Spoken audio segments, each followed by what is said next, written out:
Hello, everybody, and welcome to the Blue Thunder Pod AEW edition. I'm your host, Billy Sullivan. With me, as always, the lovely and talented Dave Olinovich. Hi, Dave. Hi, Billy. So today we're going to do a couple of things that I think we should probably talk about right off the top here.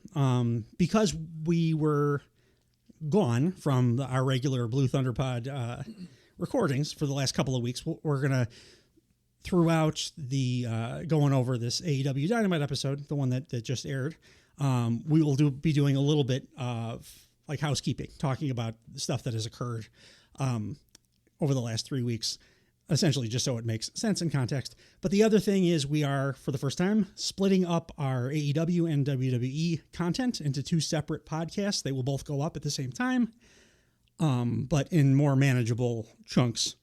And also for all you guys out there that are, a fan more of one than the other and, want to listen to one first. Hopefully you listen to both, but listen to one first. It'll be a little bit easier for you guys to grab that stuff right off the bat. So when this goes up, if you're looking for the WWE content, it will be up at the same time. So wherever you get your podcasts, it'll be there and labeled as WWE. So this week we're gonna talk about AEW Dynamite and a little bit prior as well. Dave, what did you think of this week's Dynamite? It was fine. It was fine. Like it was. I don't want to. Okay, so I read some things prior to watching it because I didn't watch it when it was live. Because as you alluded to, we were out for a couple weeks. Within the past 48 hours, I was Fucking the most. COVID. Yeah, you had COVID. Food poisoning. I had food poisoning. Today's the first day I'm actually feeling like a human again, so I couldn't turn the television on. Let alone look Dave at is one if shitting I wanted in a Home Depot bucket right now as we record.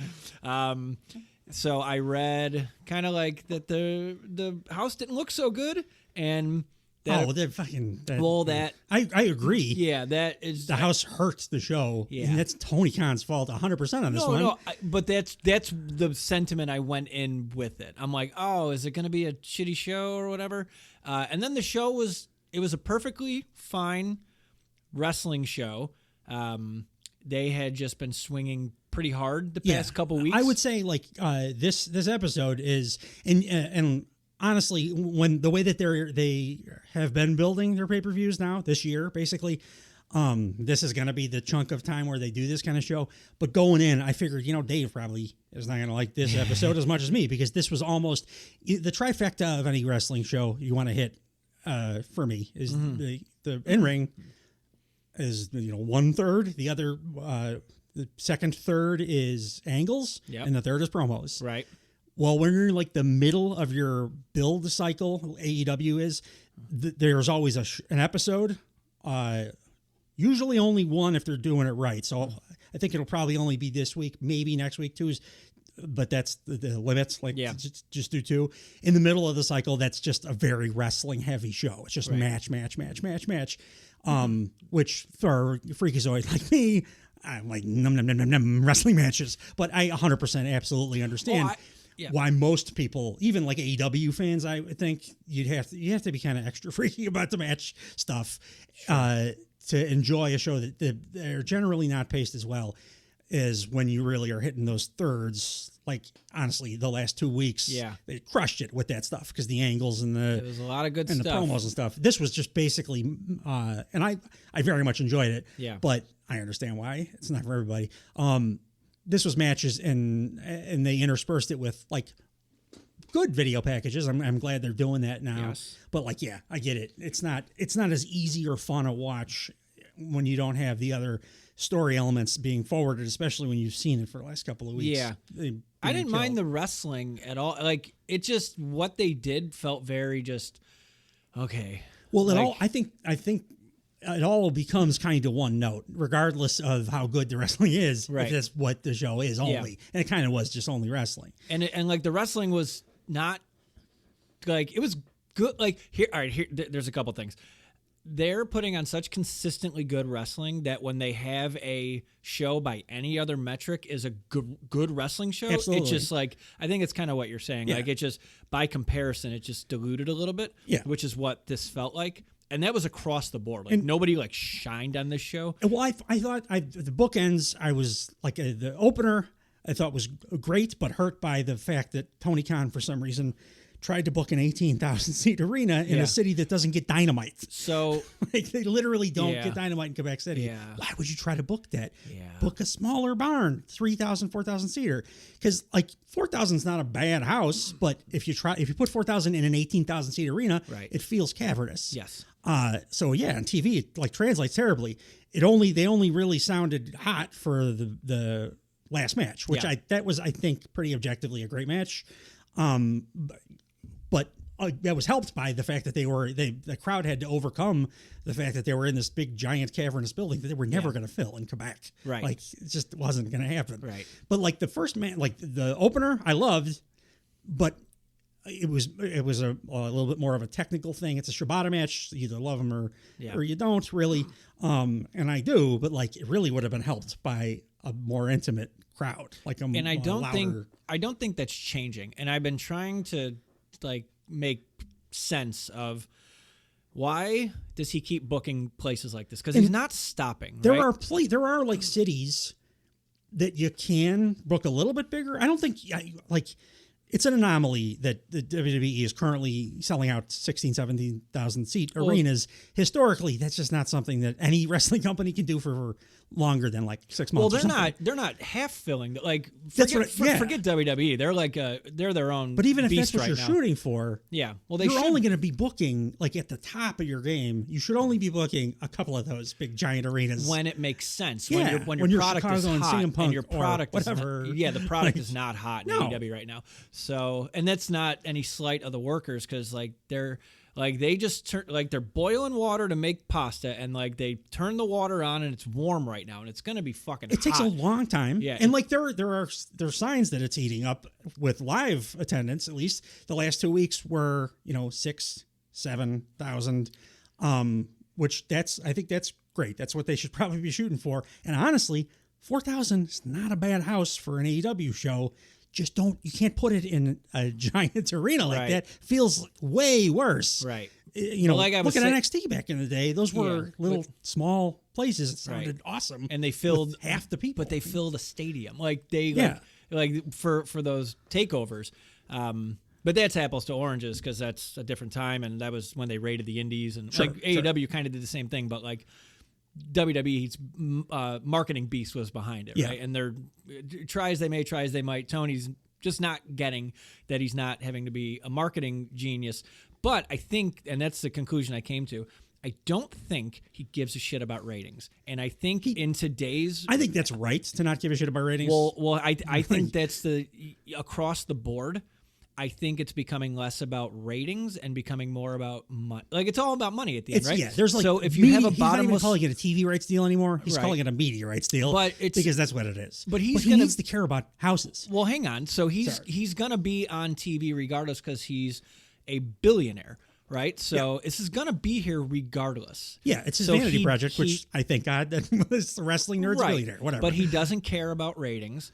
He doesn't care about how many people are there. He just doesn't. Like, there's no evidence to prove like that he's putting a ton of money into marketing and like you just mentioned, ticket prices too. Like there's evidence piece or exhibit 1 or exhibit A, and then like you just mentioned, they're in Quebec City, Canada. They don't even get AEW in their town. Why are you running here? Like I think this is just what it's going to be forever.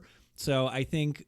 And I just opened with being a victim of this, where I looked at what the crowd looked like, but again too. And I mentioned this a couple of times. If like this just makes me personally not want to go to an AEW show. Yeah.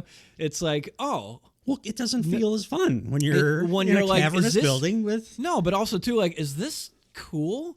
Right? Like that's part of it. Yeah. Like going to a live event. It's like when you go to a baseball game and there's like 30 people in the crowd and it's a whole empty stadium. You're like, am I the dummy for being here? And like, yeah, that's a internal problem, but that's a very real thing across all live entertainment. Sure. I'm a big snob and I never think that I'm the dummy. Like I always think, oh no, like, no, you're watching Raw. You're the dummy. But And I agree with you that like Tony Khan doesn't care about And he's not going TV to. ratings, but what he needs to care about, and like normally, you never hear me talking about this shit. Yeah. I don't care because I don't about the dollars. I don't care. I like Martin Scorsese more than I like Transformers 8, even though Transformers 8 is way, way more popular and a zillion more people like Transformers 8. Does not conflate with Don't give a shit one way or the other. Yeah. But what does affect the quality of the show, my enjoyment, is when you book a giant cavernous arena that you're not 4,000 people in a 5,000 seat stadium. Sounds fucking awesome. And that's what Scorsese never had to contend with. Like it's live theater, which is wrestling, but like movies and art house productions of things can get away with that because they don't have to worry about like they're filming it. It lives in a vacuum, right? So like let's hope the audience responds to it. But imagine they did it in front of people. Oh, that'd be kind of funny. A live action replay of Goodfellas. That'd be dope. But like they have to put this performance on in front of people, which is a give and take. Like, dude, I'm a musician. Like, I don't want to play a fucking 100 people in a room. But like, I'd rather play for 10,000 people in a room. 4,000 people is not a bad house for a wrestling show. It can be an awesome house, but you got to book the right place. Right. Like, I always do all I care about is what I'm watching and my enjoyment level of the art that I'm watching. Right. But the crowd is a part of a wrestling show, right? But and he needs to recognize that, and the enjoyment of the individual watching it is realizing sure, like he's always going to be on TV. The rights deals are going to be there. He has a bottomless pit of cash. His father has even more. But like, why are you purposely? It feels purposeful at this point. Like you're trying to get people to not come to your shows. Yeah, it you're hurts pricing them out, and like you said, when you go there, if you go to an 18,000 seat arena. And there's 4,000 people. It doesn't feel like 4,000 people. It feels like 200 people. It's not fun, dude. I went to. I mentioned this before. I went to an AEW show. I paid like luxury lad money to sit front row, and it was fucking awesome. It was packed. Yeah. And it was an awesome crowd. Like I don't want to go to an AEW show and when they tarp off half the arena. I would have loved to go there the last couple of weeks where they, it was. Again, 6,000, 7,000. It wasn't a crazy house, but like they had it set up so the hard cam side was filled too. Like you just got to book the right places. Put it in because it hurts the viewing audience. For me, like I'm watching the opening match and I'm like, this is a great match. Why doesn't it feel like a great match? I know objectively what I'm watching is awesome. Two awesome competitors working a flawless match. Right.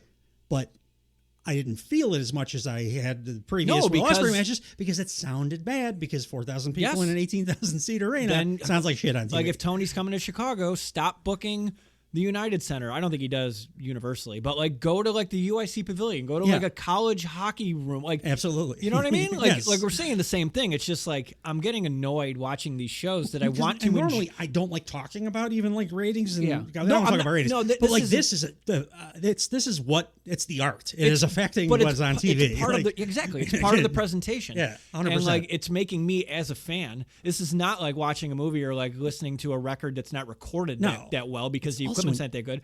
Like it does easy fix too. You're gonna get 3,000 people regardless. And if he's a billionaire who clearly doesn't care as much about making a ton of money. So just book the 5,000 seat place. And it's then gonna sound awesome. If you want to charge what you're charging for tickets, you can justify it in a smaller room because it's absolutely. It's a supply and demand issue. It's just basic economics. Well, my hope is because and I agree that he's glacial pace and moving, like make changes. They are making changes that are positive, like the pricing thing. I've said it in weeks prior. I'm very happy that they have changed that. That they now have a thing in place where it's like the week prior, they drop the prices to reasonable cost. Like ideally, they should. He's snoring. Rocky's snoring. Sweet baby snoring. Ideally, they should just sell the tickets for like reasonable cost, but from day one. Doesn't have to be. That could be a day of decision. Like, hey, we're going to change all the ticket prices. Like, now they're at this point. It shouldn't be a conversation. It's there. It's just that is what their model is. That they have a certain price point, and then week prior it drops to a different price point. I would do it earlier. I wouldn't even try charging what he's charging to start because it pushes people away. I agree with everything you're saying. He's just so my hope is that they'll make an alteration to where they're booking too because they didn't always do this. He's just frustrating. That's all. Because I want to like this more than I do, and it's really hard. I think it's frustrating me clearly too. So like, and I'm super mega fan. Yeah. I don't want to watch a big cavernous building. I think we've made our point with this. We don't. Yeah, we're beating a dead horse here. But anyway, like regardless of that, also with the rest the way that this specific show was like structured, especially with a crowd that's not as hot. It's I think that the pacing suffers.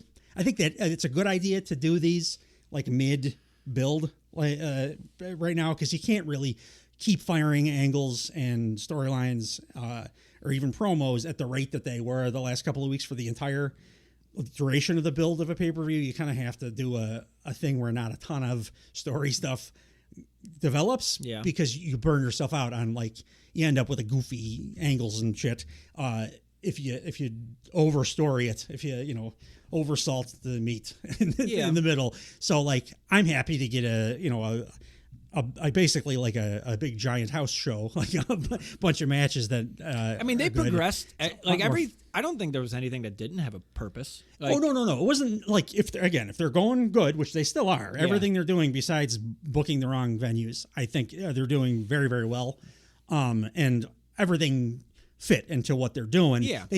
They always have, like, even 2021 I just don't think this was this wasn't like a flying, like the episode of Breaking Bad with the fly that gets stuck in. It's not a bottle episode. No. They always do like an ebb and flow, though, where you're in this part of this was just pay-per-view cycle. It progressed stuff. It was fine. I liked the promos. I liked the video packages. I didn't dislike the pacing of the show. It's just something felt like meh. And I think that's why. But I also think it's the crowd pacing. 100%. But I mean, that's the crowd is what I felt the most as a person that like likes these match heavy shows.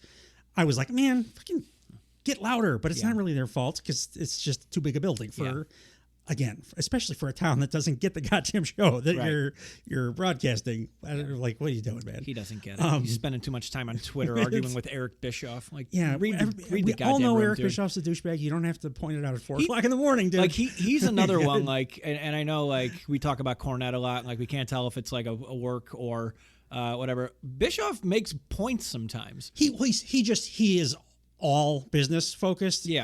Which I don't give a shit about. I care about like the art of it or what the thing I'm watching. And all he cares about is that part. Every answer to everything is, well, you're going to get more through the turnstiles, or you're going to pop a bigger rating. And I'm like, yeah, but the thing you're suggesting will also make it a shittier show for me to watch. So like, I don't enjoy that. And that's fine. But like, Tony's biting on it. And like, that's what I'm saying. He needs to shut the fuck up. Like, he needs to delete Twitter off of his phone. Homie. It's not cool. Because then it brings in all these other parts of the community that then want to like shit on me for liking a thing that's not as popular. And I don't want to. I can't just be like, you're an idiot. Like, because I don't want to be that guy on the internet. But it's truth. Like, again, the Scorsese thing or whatever, any art form, any music. It'd be like, oh, you are a Guided by Voices fan? You're such a dumbass. You're not a Swiftie? Like, Taylor Swift sells out the Superdome. Guided by Voices can only fill a 3,000 seat. Like, art is subjective. Like, that's like when someone tries to tell me a movie's bad. I'm like, that's not how art works, dude. Exactly. Like, there's no objective way to. Which, as a wrestling fan, we get put. I feel like I'm in a constant watch cycle of, why am I arguing? Don't engage. That's all. Simple. I didn't for a long time, but now we have a goddamn podcast, so I feel like I have to be part of the discourse, and I end up very frustrated. Whatever. It's just a shame for those people that they only have one wrestling podcast to listen to. But I mean, that's why we try to do our best. And try not to be assholes either, because the market we know is that the market is it's so limited. We have a monopoly. But I'm with you that the booking it in this way is like, that's as bad a decision as making a bad story decision, because it hurts the product that I'm watching. And that's what I do care about. Right. The opener from this week's show was, and we should talk a little bit about it, because we haven't really talked too much. Well, Will Ospreay a little bit, but like the pay-per-view, we talked about the Fletcher match, but not the 2 promos he did the last 2 weeks, were to me just as impressive as the matches. He needs to teach promo class at AEW. Unbelievable. He talks like it's so passionate, and like he gives promos like when you're just really angry, and like for some reason it's Shakespearean clarity that comes out. Like that's how his promo style is. People used to shit on him for years. That this guy's never going to be able to cut a promo. No. And I didn't when I was watching him back in the day in like Rev Pro or whatever. Yeah. I wasn't watching his promos really because I'm watching single matches or clips or whatever. I'm not watching entire Rev Pro shows generally. Yeah. So I never saw it. I just assumed everybody's right about this, and I think they probably were back then. But it's astounding that this dude that we've seen this last couple of weeks cutting these promos, like you said, impassioned, like everything he says with the most earnest feeling, like true emotion behind it. And he also doesn't like trip over any words, like just the nuts and bolts part of it. He fucking crushes as well. But he's like, I think he's the best promo in the company maybe right now. I mean, Samoa, it depends on what you're looking for, but like Samoa Joe is like, just technically he's the best promo maybe I've ever seen, but like for feeling something, Will Ospreay comes through that curtain or through the tunnel, and I'm like, I'm fired up for this the whole way. The walk down when he's talking, it sounds like he also in his in rings with like Shivani, it feels like he's talking to Tony Schiavone as a human being too. Like poor Shivani always gets like he's always like he's like who is the football announcers who was it Jimmy the Greek? Where he look at that little monkey go, and then like the other guys start like like, off camera. Shivani also like he migrates off camera. Ospreay's always putting his arm around him and shit. So I have the Ospreay. So coming up at Wrestle Dream, it's Bryan Danielson against Dynasty, my friend. Dynasty. What did I say? Wrestle Dream. I don't. Who gives a shit? They're both kind of bad. They all sound like '80s like soap operas. Yeah, we're coming up on Wrestle Dream. Literally. So last week, Ospreay comes into the ring. The Ospreay chant is over like Rover. They do a Bruv chant. Crowd's lava hot for him because it's a full goddamn like supportive room, right? I realized this week that because I take in some British wrestling content. British people get annoyed by the bruv thing the way that you get annoyed by Eddie Kingston dog. Oh, like it's the same. Because at first I was like, why do British people like kind of not love Ospreay's promo style? Yeah. And then I realized it's like because he makes us sound like idiots. Because it's like Eddie Kingston saying dog. Sure. Sorry, continue. The dog thing is more. It's just fun to do. I'm not even mocking him, but it's dog. Same way. Oh, it's just. But like I could see where it's just a fun. We have that friends that would say that he sounds like a perhaps Palooka. Stout out just. For that reason. But Ospreay's similar. So the entire program between Ospreay and Danielson at Wrestle Dynasty is I'll get it by the end of the show. Is they're trying to determine who the best wrestler in the world is. So Ospreay is saying he looked up to Danielson his entire career. The only move he wrestled Kenny Omega not too long ago, and the only move anybody talked about with Omega was the Tiger Driver 91, where he dropped renamed, by the way. Which is what? He renamed it this week. Did you notice? To what? It is the Storm Driver. I'm good with that. I like it better too because it sounds less nerdy than. I'm just pushing up my glasses. It's the Tiger Driver 91. Tiger Driver Thank 91. you very much. I've never had sex in my life. It was the Tiger Driver 93, slightly less rotation, and drops it back on. So Tiger Driver 91 will drop right on top of his head. The T6, T7 vertebrae are actually protected. I prefer Storm Driver. Like, good call, Will. I like that in your body that there's 67 thoracic vertebrae. No, I said T6 and T7. Oh, I thought you said T67. I'm sorry. That's way funnier. That's a giant human. But he said... Will Ospreay probably has 67 vertebrae. He's going to need them to have a whole career. But after that, he said, that was the only move anybody was talking about after his match with Omega. Ospreay says that the most violent man in wrestling, referencing Danielson, said, was it worth it? Right? So he's like... there's a phrase in AEW everyone knows, restore the feeling, and he's like, bruv, I am the feeling. By the way, after everything, everything he says is like he's like giving a political speech. Like after every sentence, the crowd's fucking losing their mind.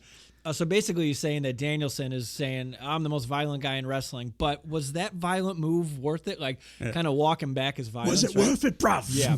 I'm just going to concede all Ospreay impressions to you. I don't think I'm going to get a pushback. I can only do chunks if I don't want to get laryngitis. We just got done being sick. Let's not open that door. I do have one I'm going to have to do because I love it. You just raise your hand when you're ready. Ospreay goes on to say, this match is about reminding people what AEW is. You put the best wrestler in the world against the best wrestler of the 21st century, and only one man walks out a winner. I like that. Yeah.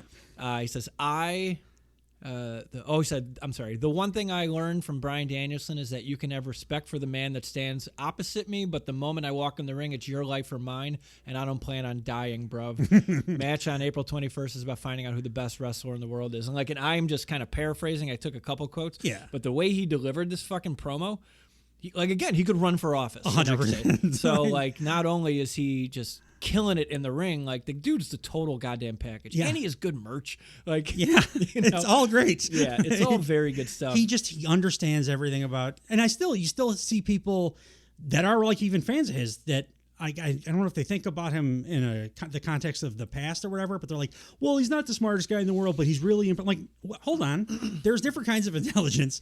I know he doesn't talk like a poet laureate, but yeah, but who cares? This dude has developed and learned and grown more than anybody I've ever seen in wrestling in the last 10 years. People are upset that a wrestler is not intelligent? Yeah, what? It's bad faith, people. It's the whatever.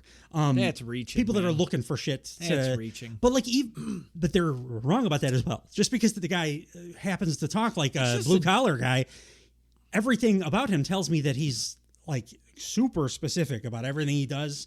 He pays very much attention and remembers everything. Yeah. And then is able to recreate it, which tells me the guy's closer to a genius than unintelligent. The most interesting thing about his match with Jericho at Wembley Stadium was the promo on the Dynamite before it. Yeah. They didn't have to have a match after that. I don't remember the match. I just remember I'm like, God damn it, this guy is selling this pay-per-view on his back. Absolutely. And then he gets in the ring with Shibata. I don't plan on dying, bro. There it is. You didn't raise your hand.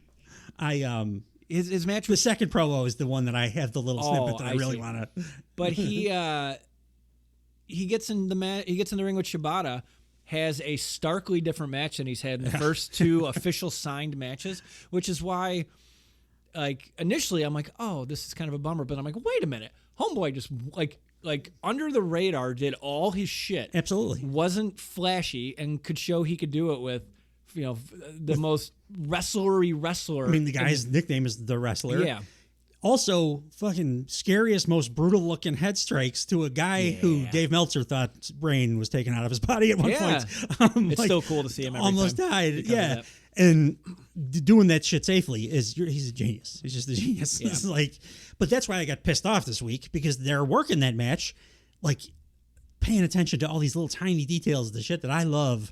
But it just doesn't sound as good as it should because they're in a giant bubble. Yeah. But thought the match was dope. I love how fast Will Ospreay is. There was a point where Shibata went for a soccer kick or a penalty kick, and Ospreay the thing he finished. Did you? How about the flashback to fucking dorky, skinny ass Will Ospreay? It was cute. It was how is nice. that the same guy? Yeah, that was nice. Oh, later when they're doing the video packages and shit. Gawky, pasty Rev Pro nerd, and then they cut back to modern day, and I'm like, oh well, now he's the coolest person I've ever seen in my life. he leveled up a little. He hit Shibata with a hidden blade while he was standing. Apparently, they don't work when you're standing. But the finish was he hit it while Shibata was on his knees. And so they're doing two things with Ospreay right now that I really like. Oh, by the way, hidden blade to the face. Shibata was seated and aware of it, and then he got the pin. Yeah. They're letting... He got the Tiger Driver. The what did I just call it? The Storm Driver. Storm Driver.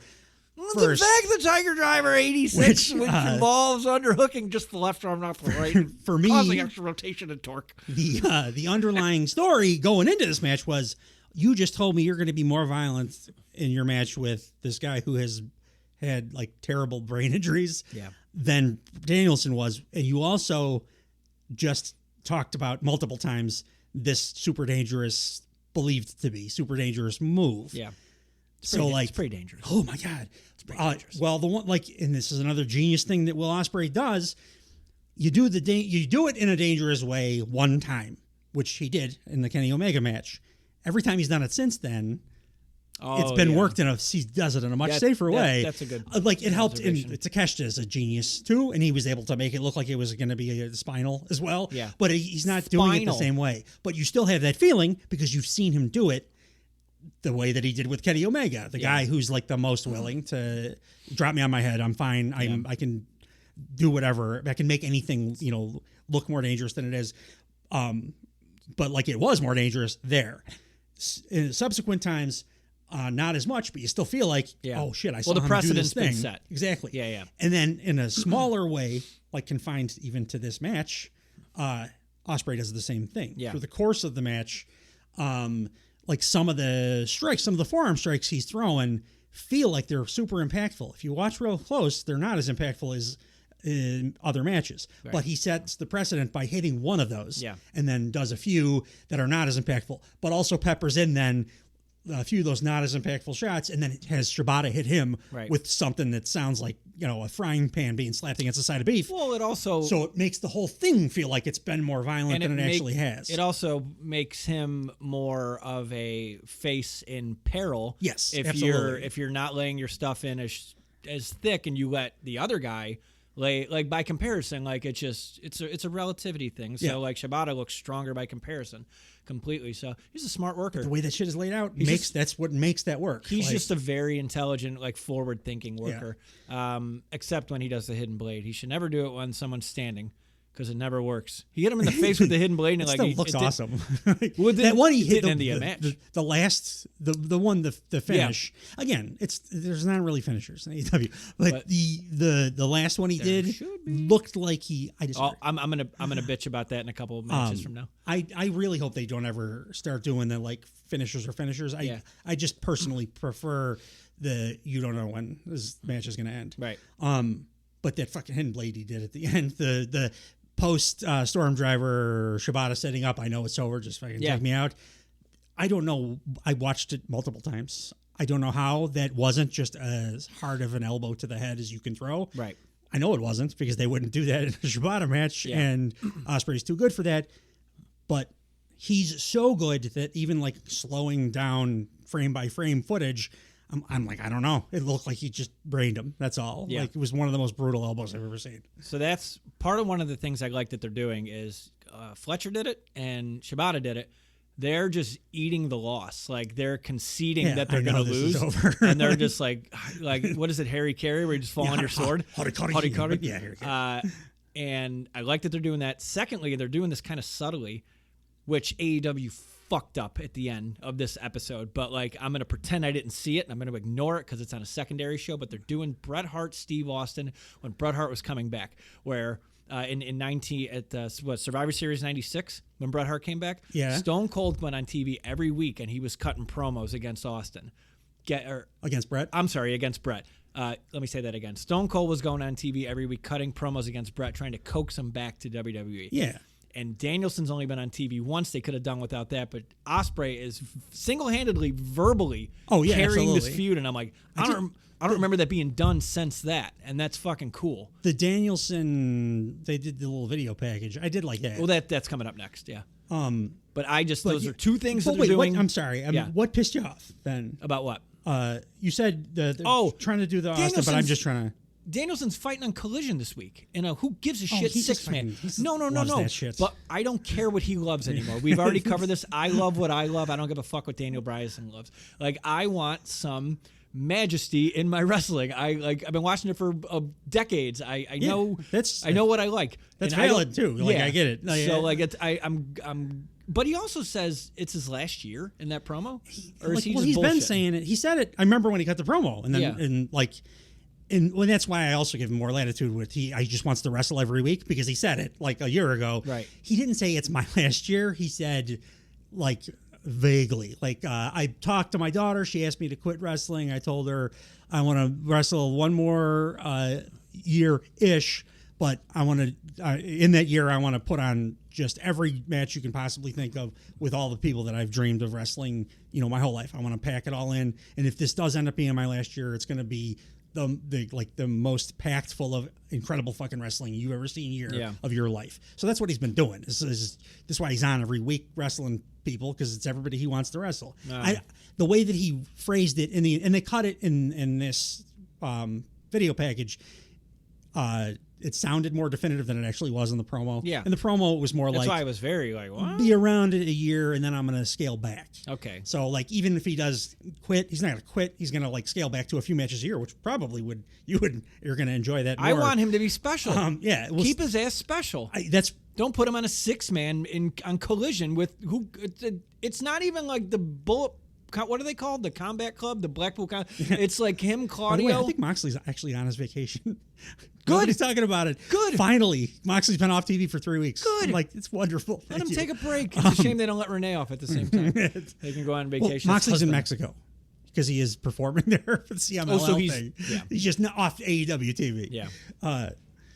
But that's the thing. Why Danielson's doing the shit he does. That's hopefully we'll get because I like it if they're gonna make him a main event, like a title contender main event guy, which I do want to see before he quits.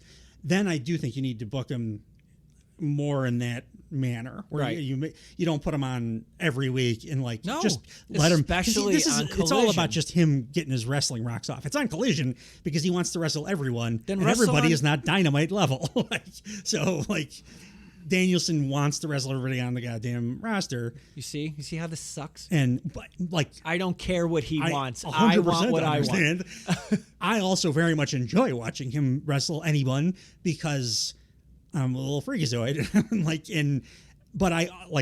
But the film fan in me, or the fan of drama and story arc, agrees with you 100%. And that's what it makes it less dramatic. That's what wrestling needs. You can't make good programs without good stories. And if Ospreay is coming on TV every week talking shit about Danielson, but he's fucking off to Collision and he's doing meaningless 6-man, you know what I mean? Like, feed the biggest fish in your goddamn pond right now. Don't go off and. But that is Will Ospreay now. It's Will Ospreay. It's 100% Will Ospreay. So it just really annoyed me. I'm gonna say it forever. I want Danielson to be special, and he refuses to be for some reason. I think you'll get it after flustered. He gets his like gap year of wrestle everybody after he wrestles everybody from AEW. Yeah, which is a local Chicago promotion. Well, he wants to wrestle everybody in Japan too, of course, which Ospreay referenced in that second promo. Yeah. So I just want, we don't have to go through point for point on the second promo because it was similar stuff, just escalated. But my favorite line from either promo came out of this one. When Ospreay comes out again, full of energy, all fired up, and is talking about how how much he respects Bryan Danielson and what he's accomplished. But he does say that with Danielson, the one thing that you always say you wanted to do, but you didn't, did you? Is go become a big star where it's the hardest to in Japan. Like, well, here's what I did in Japan. Yeah. And he just lists off fucking everything you can accomplish. Yeah. Essentially, like what Kenny Omega did in Japan, plus extra. Yeah. Like, absolutely amazing. So, like, as a story beat, that's great. But the line that I loved was, you said you respect me, but also you said I can't walk in your shoes. Well, bruv.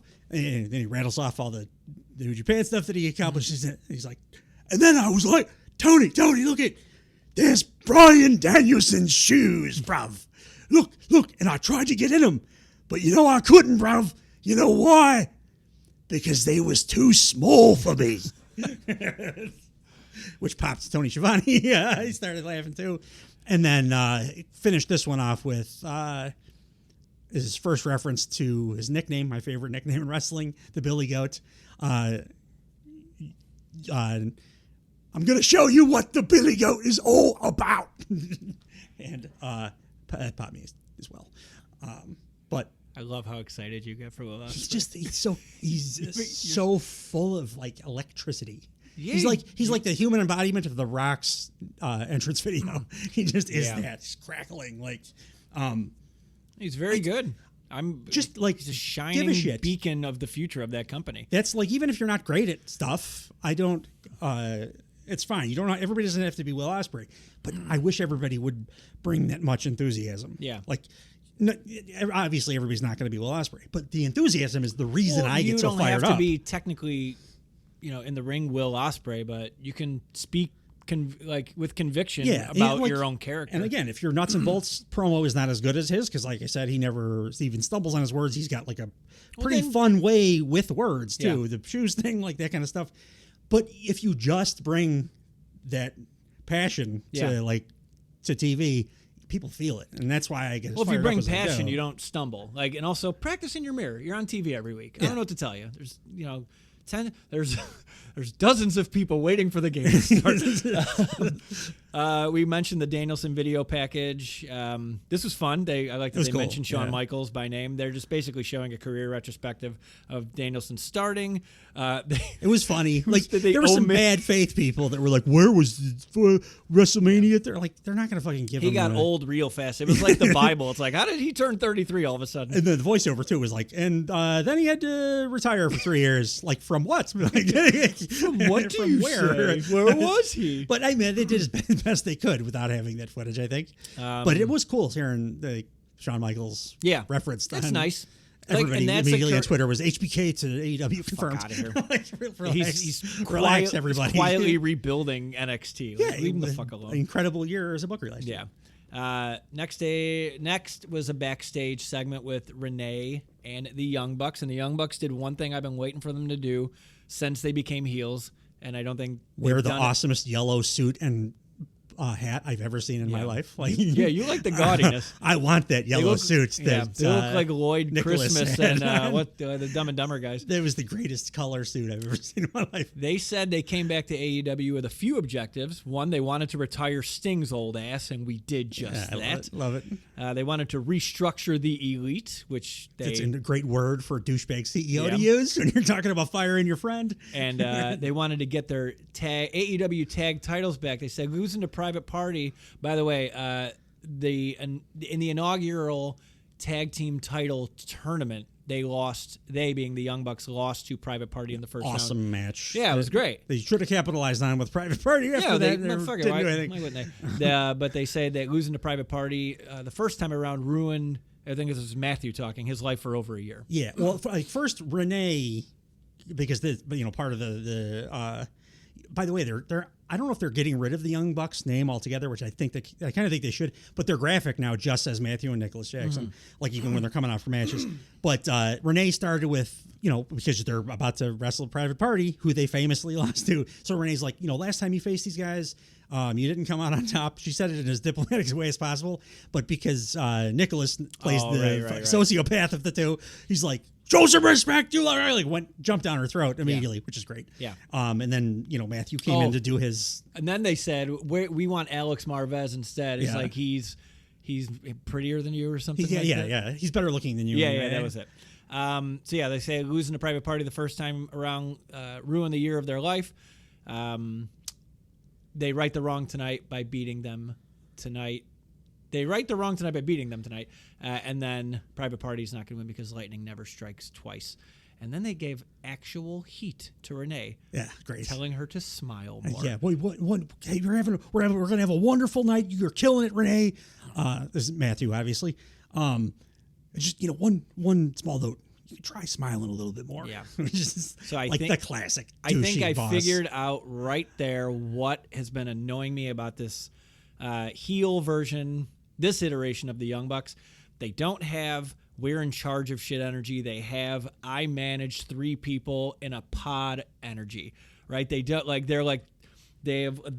they have a manager who has a manager who has a manager, right? They are middle managers. No, though. but right. So they have we have our first taste of power. Yeah. And we're being smarmy they don't have CEO or any type of tangible power. They can't fire and hire. Right. Kind of stuff. Right. And now that I get what they're doing, I know that I've met people like this. Yeah, when I've had bosses like when this. I was in corporate America, I was visualizing people. So I get that because then you're doing smarmy little shit telling a girl to smile more, which is universally going to be hated. Yeah, that's the worst thing you could say. They do not like that. So this is actual heat, and if you exist for me, you only are here to make me smile feel better. Shut up.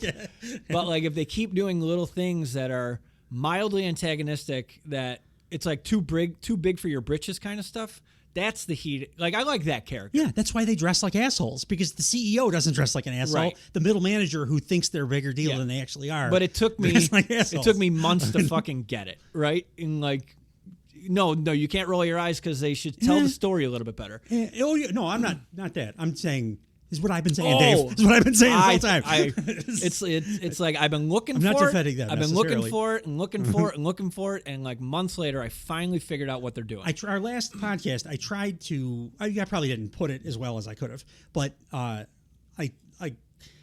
the point I was trying to make when we were talking and we had argued about them a little bit was we like, never argue. You're It's all love. like positive argument, not like an actual. What's a fucking wrestling argument? Is that I knew you were looking for them to do a thing, Yeah. but I also knew that that's not what they were going for. The character they were going for was a different character, Right. and they were doing that, I thought, very effectively. But from your perspective, you were like, no, but they're the authority. They need to be that. But they're doing a new character that I've never seen before in wrestling, the douchebag middle manager. I should have. That probably would have been the best way to say that. But they it just also, didn't occur to in me. the way, like me, and I have to assume a lot of other people watching, like we, like outside of what's on television, we know what they were able to pull off. They were able to exile their biggest star to a different show, so they didn't have to be. So like they have like swingable power in the company. Jack Perry. Oh, did you see that he doesn't even care if he comes back anymore? Like he's actively trying to get out of his contract. That's all of the workiest work it's ever worked. Like I don't know. Come on, I don't know, dude. He's doing okay over there. Yeah, he's doing fantastic over there. Yeah, which is why he's doing what he's doing. That's a work. That is the workiest thing. I don't know, dude. I don't know. I don't know. Our wrestling fan, come on. I don't know. You can't come out and do I'm tearing up he tore up an AEW contract on air his first time on TV, and then started his gimmick is the scapegoat. Yeah. He's being loaned out to Matt Hardy did NJPW. similar shit when he got fired with the Edge leadership. Not while he was being loaned out and under the employ of the company. This is all. It's a character. I stand by it. It wouldn't make any sense for that to be a shoot. He's working. He's absolutely working. He's doing the best work of his life. I'm standing by it. That's good. I mean, being worked is a good thing. I'm not it being makes worked. wrestling. I'm not being makes worked. wrestling more fun. I'm right. But yeah, so that was the backstage segment. They have and right away they had the tag team quarterfinal match with Young Bucks versus Private Party. My only note with the match, because it was like just a very good match. It's very good. Different style than like classic Young Bucks, but still more high spots than what they had been working in. The most recent previous weeks. Yeah, just different high spots. Yeah. I just said that the Bucks were dressed like infant twins with pink and blue. Absolutely. The only wardrobe note I've had in this entire Young Bucks run came from this match, though. Yeah. They wore boots, which they haven't done in 5 years or something. Yeah. And then Nicholas slipped. Yeah. When he went to throw the EVP trigger, which is like the first time I've ever seen either of those guys slip. Yeah. But they're wearing footwear that's different than what. Just go back to the sneakers. Yeah. Douchebag middle managers wear sneakers all the time. Yeah. And they had been doing that. But I could tell that they were not quite as comfortable in wrestling boots because, like, they hit their stride once they changed their footwear to the thing that they were more comfortable in. Right. Just keep that. It's not put the J's back on. Yeah, exactly. Back those sweet, sweet baby J's. They did. There was a spot that I do want to mention, just because I don't think they've had it in their arsenal, at least in AEW years. It was like a double team move, almost like a Doomsday Device, but like a backwards blockbuster instead. Oh, he yeah, had the dude yeah. up on his shoulders, and he did like a blockbuster with Quinn facing the other direction. Yeah, and it was great. And I'm like, oh, it was shit, like that's very cool. Sliced bread. Yeah, exactly. Yeah. But I don't think they've done that before. I've never seen that before. They probably. I mean, sure, in their PWG days when they were doing 200 moves per match or whatever, they've done everything. But like, I don't think on TV I've seen that, and that's more of a Healy double team move than like most of the shit that they do. Do you think they have like a giant just like binder with like all the sheets, all the plastic sheets of every move they have? and they just get like a Sharpie and they just like blindly like dab 3 parts of the sheet and like, okay, I think- tonight we're doing Doomsday sliced bread. I think there was definitely a part of their career when they did that shit. Like, there's not a lot of rhyme or reason, like because they do different shit in every match, and which is fine. That's their style. But yeah, they do some. They're good. They're very good at what they do. And you're gonna hear me speak more positively now that I understand what the fuck their characters are. Yeah, but the end, like you had alluded to, is they do the EVP trigger.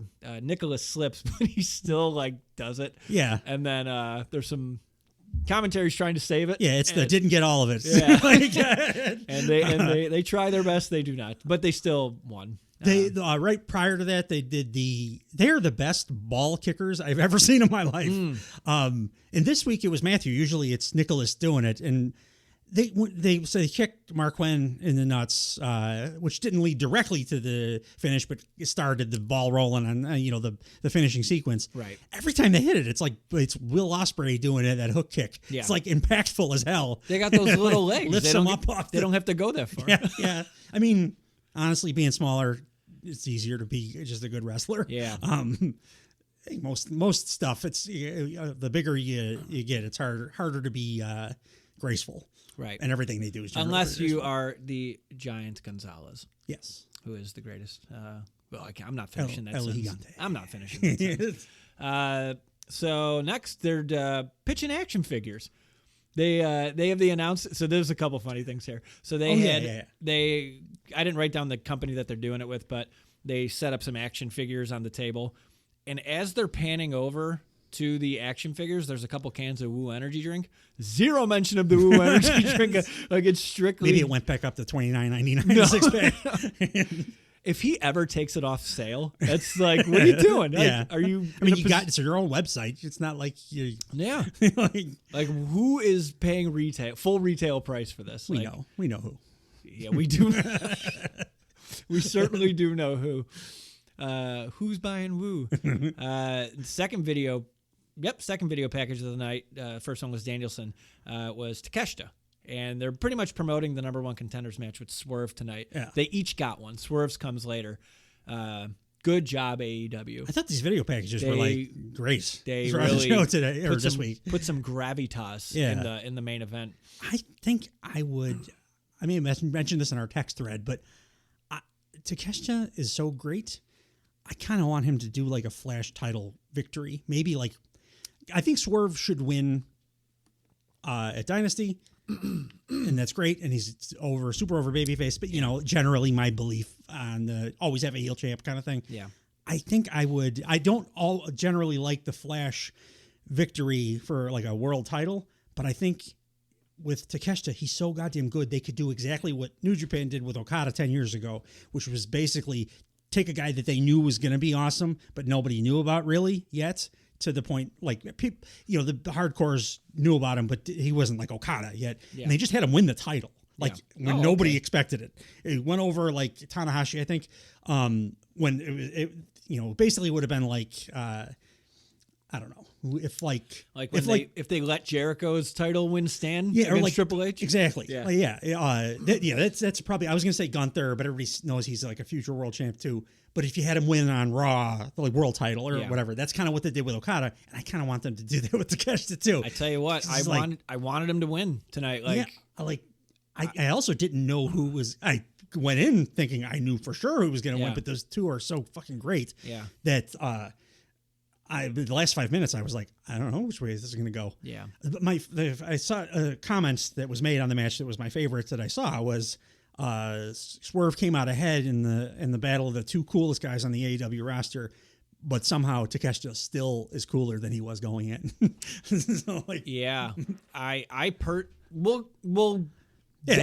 give you my feelings on that when it gets there, but I got some thoughts. But yeah, they're promoting the match pretty damn effectively for tonight. Next, before they go to commercial, Mercedes Moné gets out of a Jeep. I thought that was fun wordplay. And she's going to be coming to the ring next. I hate what they're doing with her. I don't understand it at all. She's not special. She is when she's wrestling. She's not presented as special. They're trying to present her as special, but they are doing it in a sports entertainment way. The way you make, which is not what they do. The way you make somebody special. Put her The way you make Mercedes Moné special is like you did with Will Ospreay. Put her in the goddamn ring with a top person. Yeah, right away. So like, put her in the ring, wrestle. I get that they're. She's always been kind of a shit promo. Why are they only doing that? So dude, her debut promo, like, she typed it up, studied it all night, and like it sucked. Because it was typed and studied instead of just talking. You know what else? But that's what you always see is. I don't have a picture of Sasha Banks fucking talking into a microphone. No. I have her standing in the middle of the ring with Bayley because that was an awesome goddamn match. Yeah. That's what she does. She is a wrestler. Right. That's the reason why it made sense for AEW to hire. Right. Did you see, by the way, she got the same offer from both companies, dollar-wise? No, yeah, it's $10 million plus or something over multi-years. But she went to AEW. And again, I agree because it's the wrestling company. It's the wrestlers, wrestling company. Have her wrestle. If she's hurt or still or whatever, she's not. They shouldn't have had her on TV yet. Because she's working. Like, she needs doing to, shit like, in the ring. The reason she has that presence is, she's one of those people like Jeff Hardy or RVD where she's got a ton of charisma, even though she can't really talk very well. Nope. But she does have the charisma. So like the entrance is great, but then you got to put her in the ring and let her do that because her thing is physical. She's shouldn't be coming out trying to cut like CM Punk or promos. go on commentary. Exactly. You got to do the Ospreay direction, even though Ospreay may be a bad example because he's obviously great promo as we've been talking about, but still that's the direction they should be doing with her. Get her out there performing the thing that she performs well. Isn't it funny? Not like dicking around on commentary. If you want to keep someone special, you just keep them special. It's weird how this company has a hard time doing that. Technically, I am saying keep her special by having her wrestle way more. Yeah, but I also she's got to wrestle once to like wrestle sparingly. Yeah, like I feel like they were probably holding her off for the pay per view. But now I don't even is she going to be on that because they've announced one woman's match. Yeah. To be fair, they've only announced announced 2 total matches for the show. So 3. I'm sorry, but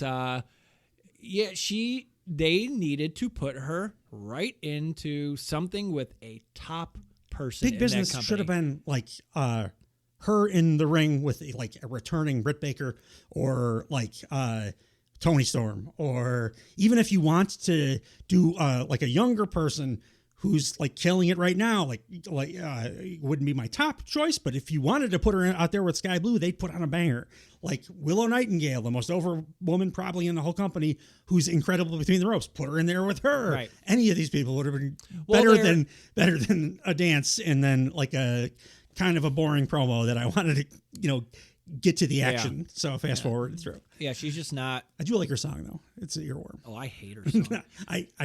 I don't like that they put in the. I understand putting in the chant part the first time you do it, but you should only do that like 3 of those. They do like 9 of them. It's brutal. It's bad. I think they're probably going to. Mikey Ruckus is better than that, so I think he's probably going to cut that. But I do like the body of the match. I like the song, Gunther song, even though it's not really Gunther song. It's a 1,000-year-old song, or whatever. But the remix, and it's her.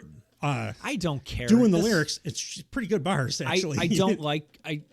To be fair, I haven't listened to 1 second of the actual song because I'm so turned off by that CEO nonsense. Yeah, they need to cut that back. It's pandering and do it one time to give the idea to the fans, but then you get rid of that part of the song. Also, too, and this if you're going to pump in a crowd noise, by the way, do it for their match with Will Ospreay, so I can enjoy that more. Yeah.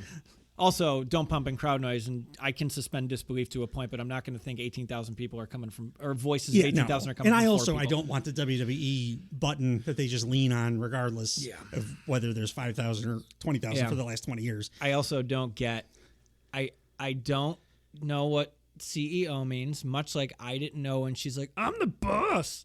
And then she's like, I'm the CEO. I go, what the fuck does that mean? I mean, I get it. I don't. Hip hop thing. That's all. It's like. Oh.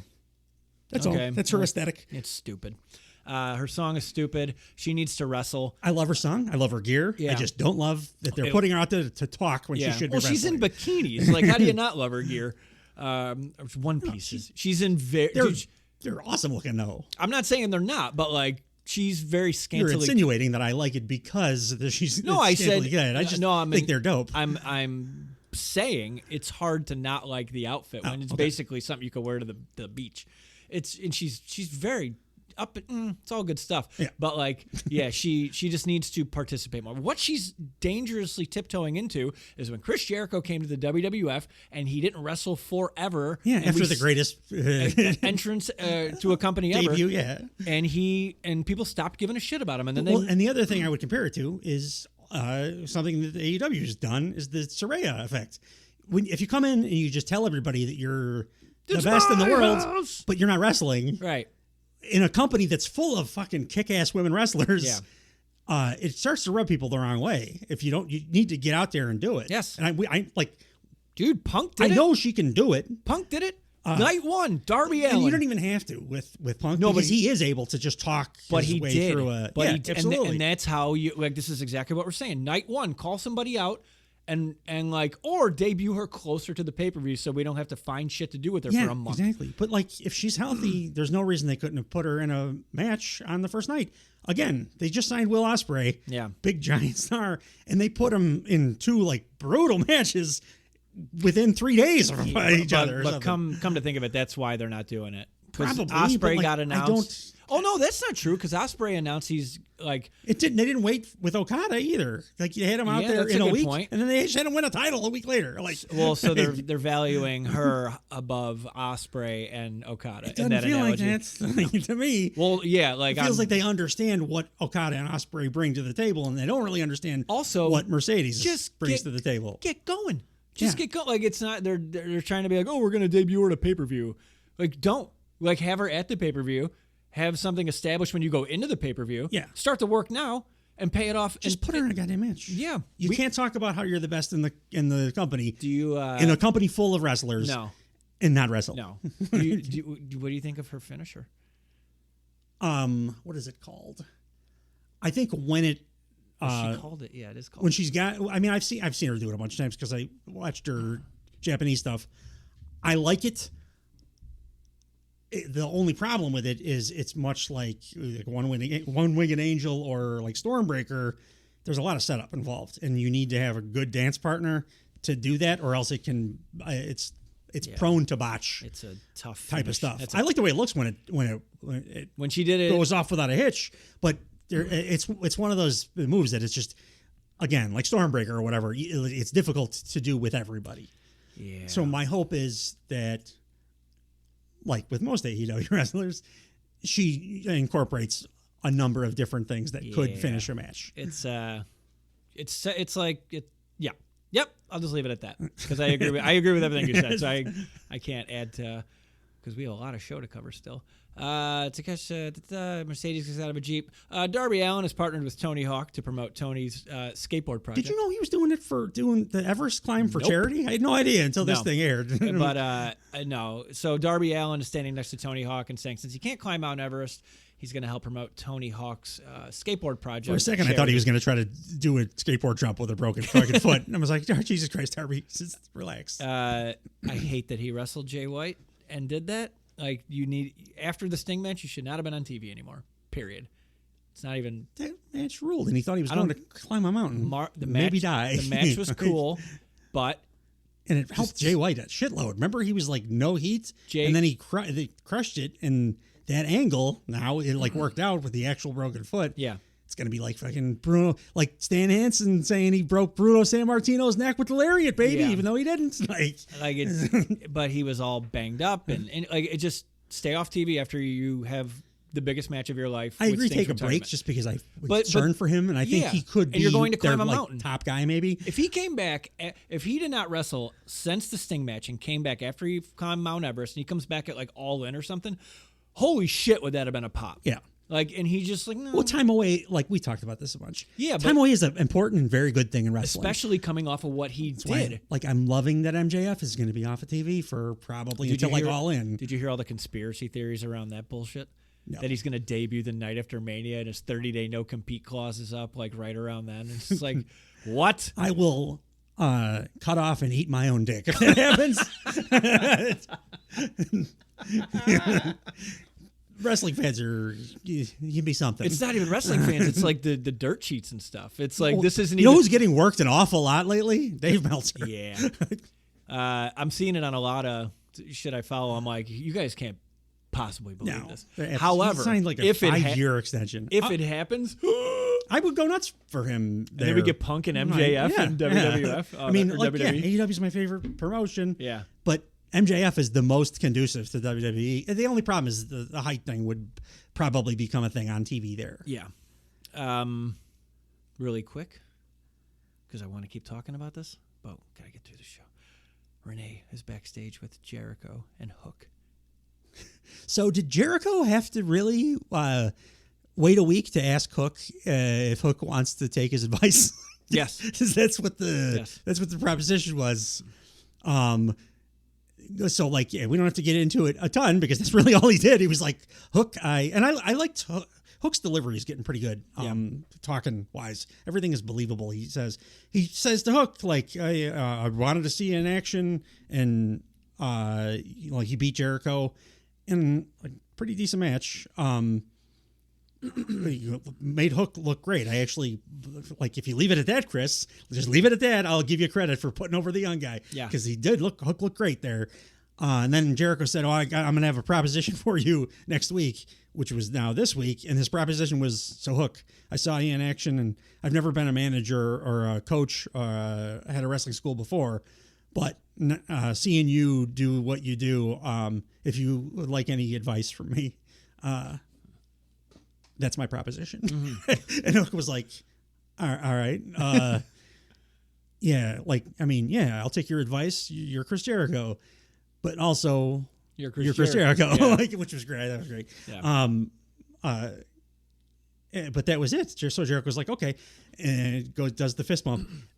Chris Jericho's fist bump he does a little, like, it's like a little baby doing a like I don't know if he's too old for fist bumps, but every time he puts it out there, it's like he's got his wrist curved way too much for a fist bump, and then the contrast with him and Hook, whose whole thing is like, I'm young and cool and you don't understand me because I'm too young and you're too old. To everybody, basically.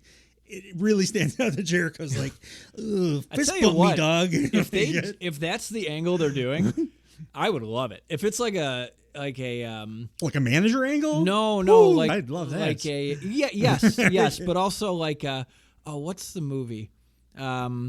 When in Footloose, when like Kevin Bacon teaches Chris Penn like how to dance, like I would love if they have that dichotomy. Where, like he teaches him how to be like Hook teaches Jericho how to be like a young cool guy. Yeah, I would love that. That would be wonderful. Oh yeah, and Chris Jericho could show Hook how to throw a good working punch because he still needs to, and Jericho's got a great one. Whatever Jericho returns, like I would love that, but like that hasn't happened in wrestling before. Yeah, no, it hasn't. No, that'd be very funny, and that would show humility. That would make me like Chris Jericho a lot. Oh, that'd be fun. I do like. Honestly, up until right now, I mean, it was silly that he said, I have a proposition for you, and his proposition was, will you take my advice? But, like, I've liked, actually, like, if I'm being honest about it, I've liked everything he's done with Hook so far. Yeah. The problem is that I know, historically, with Chris Jericho, we got a little bit of... It doesn't end then. It keeps going for 6 more months, and then by the end of it, I don't care about the other person that he's working with, and I hate his guts. Yeah. So, like... Yeah, we're conditioned to be like, all right, this is going to go south at some point. Yeah. Jericho said something funny right in the beginning where he said it was Hook's first pinfall victory in AEW over him. Hook has had 13 pinfall victories. Has he? Because Taz said it too.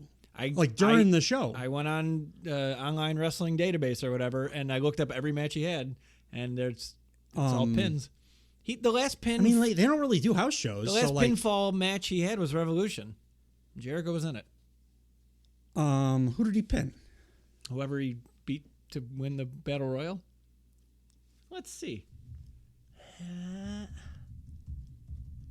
Like, if it's just Jericho saying it, I would 100% be like, hey, he's pulling that out of his ass. But his dad said it during the match. Let's see. Hook. AEW. And I'm just at the top of my head, I can only remember him, subbing people. So, yeah, 13. So he defeated Chris Jericho. He defeated Wardlow. He pinned Wardlow? Wait a minute. Oh, wait, I might be wrong here. Hook. Hook's undefeated, right? No. Hook's not undefeated. He was undefeated for quite a while, but So Hook. His record is very good, but it's not undefeated. Oh, I might have been looking at the wrong stat here then. Defeated Hook and Dan. Oh, this is a tag match. Hook and. Yeah, I mean, just Taz said it. He wouldn't. Oh, these are all have that shit tag wrong. matches. Okay. His first singles one. It's the tag matches. I don't think he actually executed the pin either. I think that was what Taz was saying. At least was it's the first time he's pinned somebody. That makes sense in AEW. Leave this in. It's showing the importance of reading your research, so you don't look like I do right now. No, what you look like is a person that's willing to go back and double check what they looked. And Hook's not going to talk to me anymore, though. Hook thinks he's too cool for both of us. He's never going to talk to me again. For sure. We were best friends. I offered to give him my... If I started to talk to Hook, he would be like, who's this old fucking dork wrestling fan? But then you can have your Let's Hear It for the Boy montage, and he can teach you how to be cool. Like, I like your Batman thing that you do. It's so cool. What kind of chips are those? Same reason I refuse to buy a sports jersey of anybody that's younger than me. Yeah. Because it's kind of embarrassing. Yeah. That's what I would be like with Hook. I'd be like, oh, you're so awesome, dude. And you want to get Hook shirts? Like, I don't want that to... Let's get Hook shirts. And then wear them to a show where like Hook is... And then get front row seats. Yeah. We love you, Hook. And then we have to fist bump him like will you take my advice next Give week? me a strong hand. No, your other hand. This is my strong hand. God damn. Not enough caffeine in this brain right now to quote correctly. Next, Mercedes Moné comes out. Whatever. She's going to commentary. We talked about that quite a bit. She's going to do commentary because Willow Nightingale is fighting. It's four-way. Willow Nightingale versus Anna Jay versus Chris Statlander versus Sky Blue. You know what the biggest problem with Mercedes doing commentary for this is, too? She can't fucking talk. The match fucking was a banger. Yeah. And all anybody wanted to talk about afterwards was, why was she on commentary? She sucks at that. Yeah. If she didn't do that, everybody would be like, oh, that match was a fucking banger. Right. Like, so you're pulling away from the awesome thing that happened. Yep. Anna Jay had her best match in like a year. Yeah. Willow looks like a goddamn star. And the chick with the power bomb that she hit to finish the match was like the crispiest, stiffest power bomb I've ever seen. Yeah. And on Anna Jay. Yeah. The Dr. Bomb. Yeah. And that's Cass always calls it the Dr. Bomb. But I think her official name in Excalibur always says the chick with the power bomb. Okay, that's cool. Yeah, you said everything that I was gonna say. But I think I had another. Oh yeah. When they were, I love Stokely Hathaway so fucking much. So when because it's a four-way singles match. Mm-hmm. When Willow comes out first and Stokely comes out with her. And then Willow's getting back in the ring. Statlander's also in the match. So Stokely is like, all right, I'm sorry, I'll be right back. And then he books it back up the ramp to come back down with Statlander too. And the way Willow reacted and stuff. It was just all very amusing and fun. He's funny, man. He's great. He's a great character. I like them together too. I hope they keep them together. I don't care if it's face or heel or whatever. I just like Stokely and Willow and Statlander. Yeah. How about that for Mercedes Moné? Put her in there with goddamn Chris Statlander, who I've talked about ad nauseum, can't have a bad match with anyone. Yeah. On the first night. Just do that. Just do it right away. On the first night. It's a showcase match. Put her out there with your steadiest, probably best worker. Which is weird they didn't do that because AEW is good at the showcase matches. Yeah, they did it with her. Literally her. They did it with Ospreay and Orange Cassidy. Yeah. Back at Forbidden Door. Mm-hmm. Punk and Darby, which we talked about. And Darby, much like Chris Statlander, was like the safest dude. He can't have a bad match with anybody. Yeah, so you put him in there with the dude who hasn't wrestled in 7 years. Orange Cassidy. Like we need a guy that's going to fucking go with this New Japan dude. Right? So they have the tools. Yeah. This match did kick ass though. I don't know if Okada had the same luxury with Dog. That was it was my favorite Eddie Kingston match maybe of all time. Yeah. So he's for as much as I want to continue. Throwing shade at him. He's kind of. I'm coming back around on Eddie again. He's good. Story shows he is good. Well, he has improved his. My big complaint was that his offense was starting to look a little soft. Yeah. And it's Okada, so you're gonna have a good match with him. But I loved that dynamic, and also the other thing about Eddie Kingston is, I think part of the reason that both you and I are coming back around on him. His character works a billion times better if he's an underdog loser that's fighting to try to be on top but can't quite get there. Yeah. So when you put him in there with bully, captain of the football team, Okada. Yeah. And he's smiling at the camera. By the way, Okada, like in that match, single-handedly showed that the Performance Center is the most useless thing in history because he immediately, his first match on North American TV, found not only the hard cam, but every camera around that during the match, it was like smiling while he's doing his shit. Yeah. Like that dude just has it.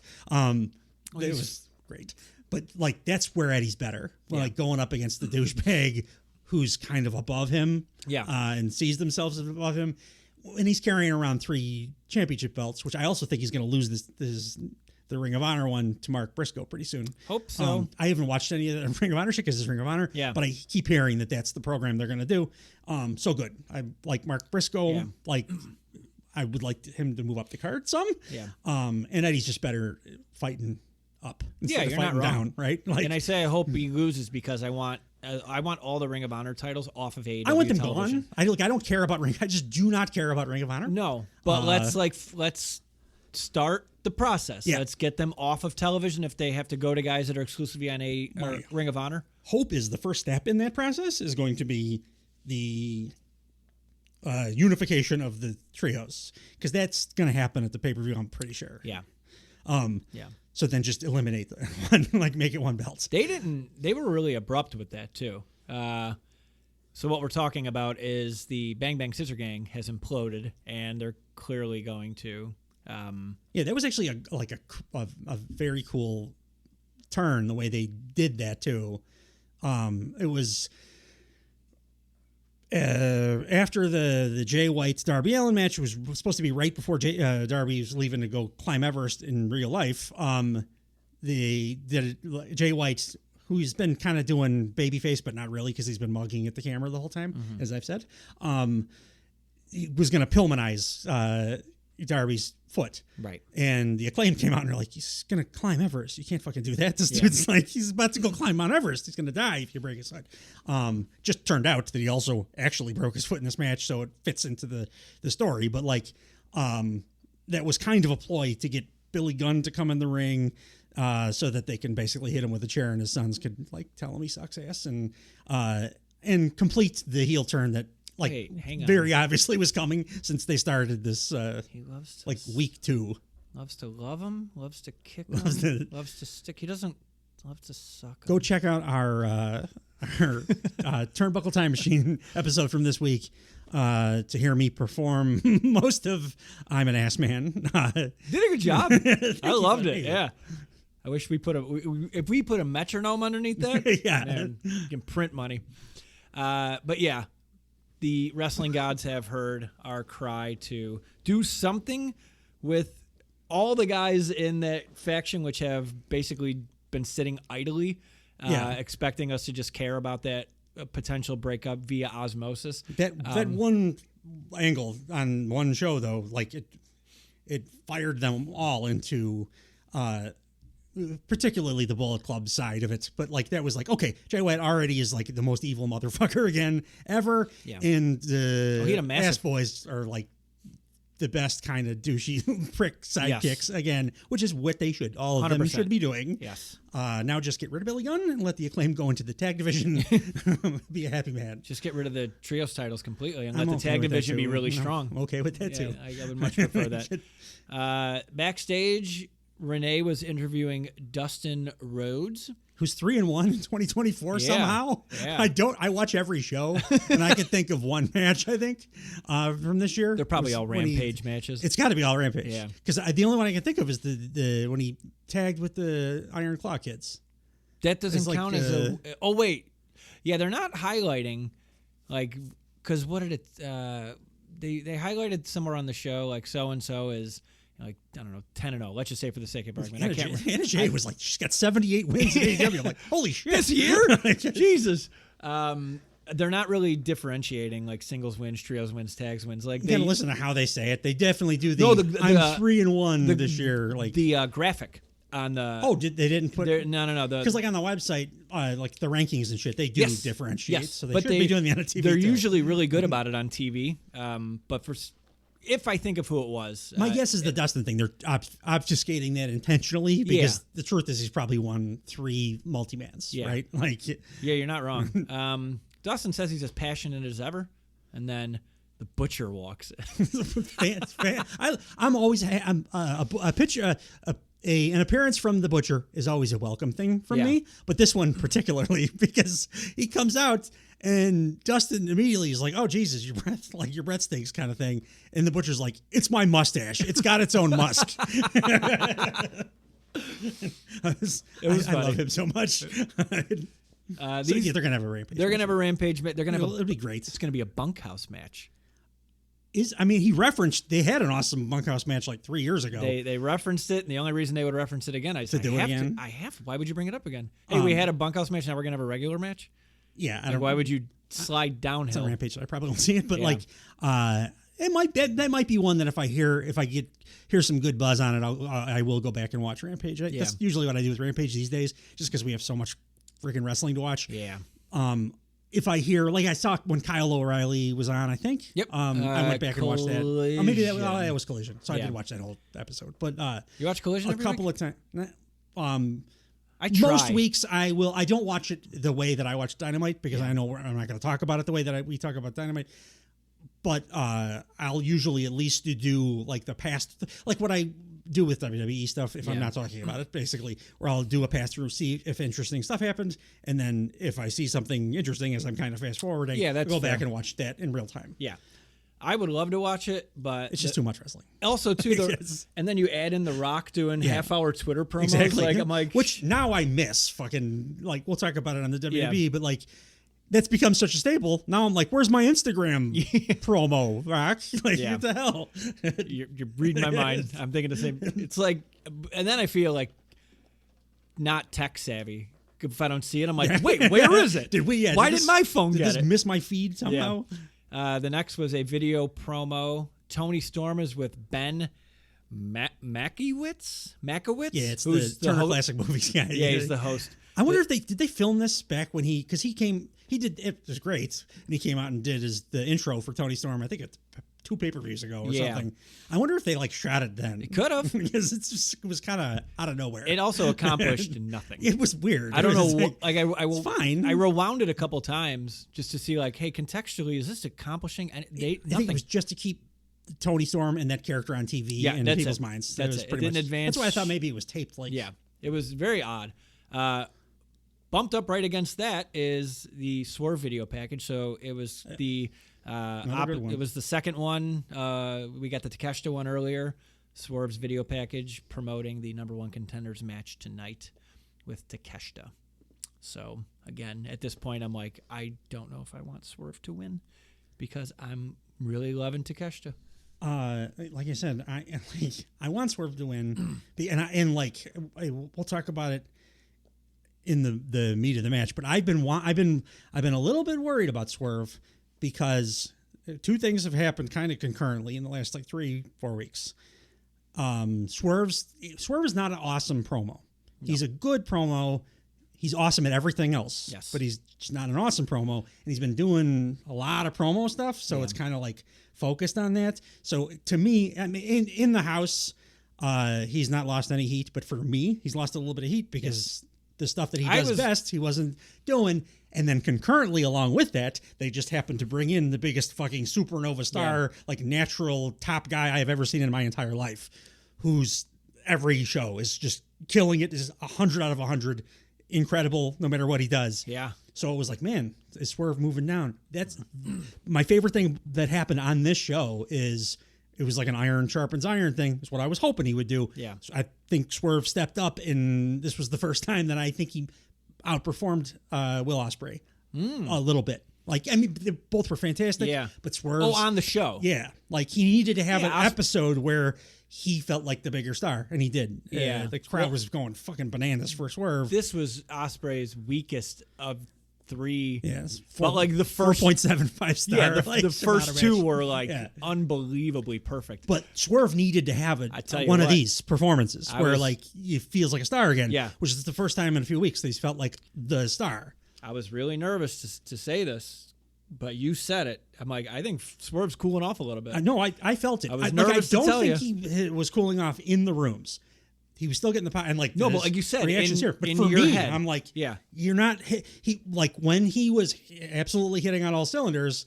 That's, I mean, if you remember, I said a few weeks ago, I think they should have pulled the trigger on the Swerve title.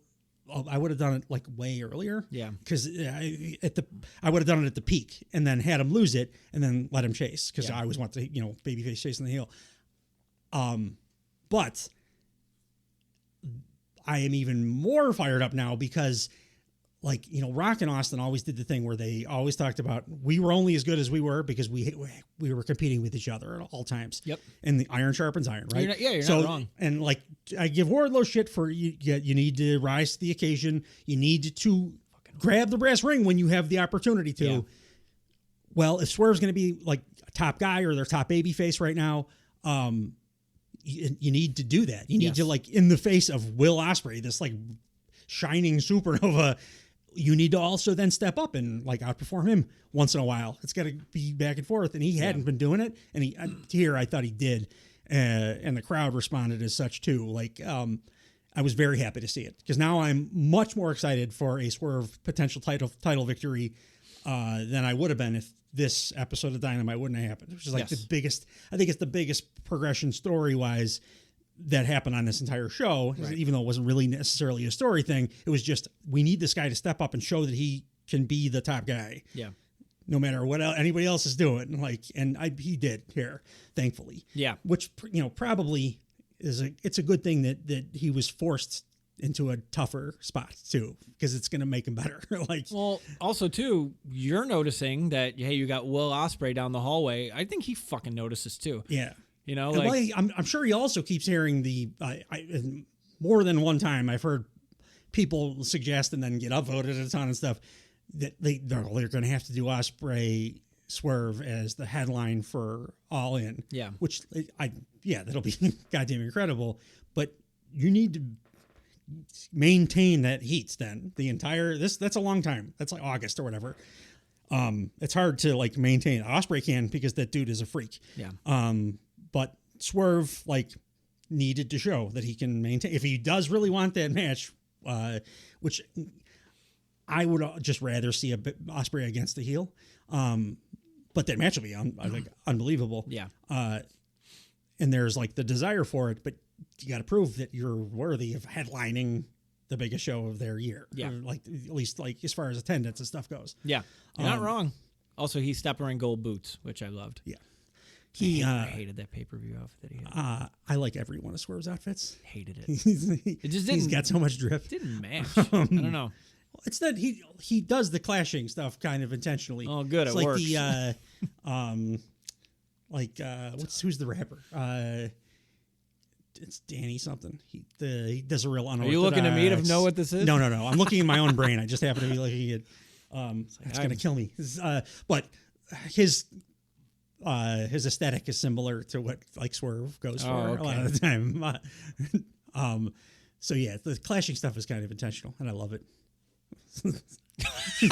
Mercedes, he's kind of the dude Mercedes. He's like not awesome, just talking, but everything else, freaking love it. I love it. You were so happy there. You started giggling and like wiggling a little bit. I started to do the little wiggle. Was it the gritty? That's the celebration dance Swerve does. Yes. Oh, video listeners are getting a treat right now. Sully's just grittying across the room. So that was the video package. And there was another tag title quarterfinal match, which was the Best Friends. Representing the Best Friends this time is Orange Cassidy and Trent Barretta. Their shirts were fun. Yeah, they're best friends. They have a good time. And they were fighting. I still think Trent is starting on them as soon as they lose next week. But that'd be fine. Yeah. Give them all something to do. And they are fighting Matt Taven and Mike Bennett, current Ring of Honor tag team champions.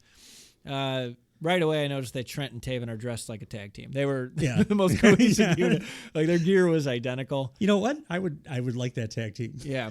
And also, you've cooled the Kingdom off so much by having Swerve beat them in a handicap match. They are just meaningless at they this fucking point. And they wasted Taven like that incredible performance. Yeah.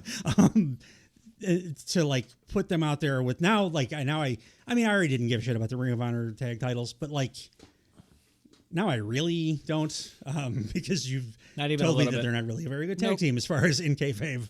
Like I think they're both excellent performers, Taven particularly in real life. Yeah. But in kayfabe, I'm like, they keep losing, like Yes. all over the place. And I agree with the decision to put Best Friends over here because of who they're going to face next week now, and they're your babyface guys. But the Kingdom just continues to move down, drop. Like they lose everything. The only one that won anything is Roderick Strong. He's the only guy that feels strong. No pun intended. And he hasn't. Has he wrestled since he won? I don't think so. I don't know, but like he needs to start fucking winning. He's like participated, but I don't think he's had a match since.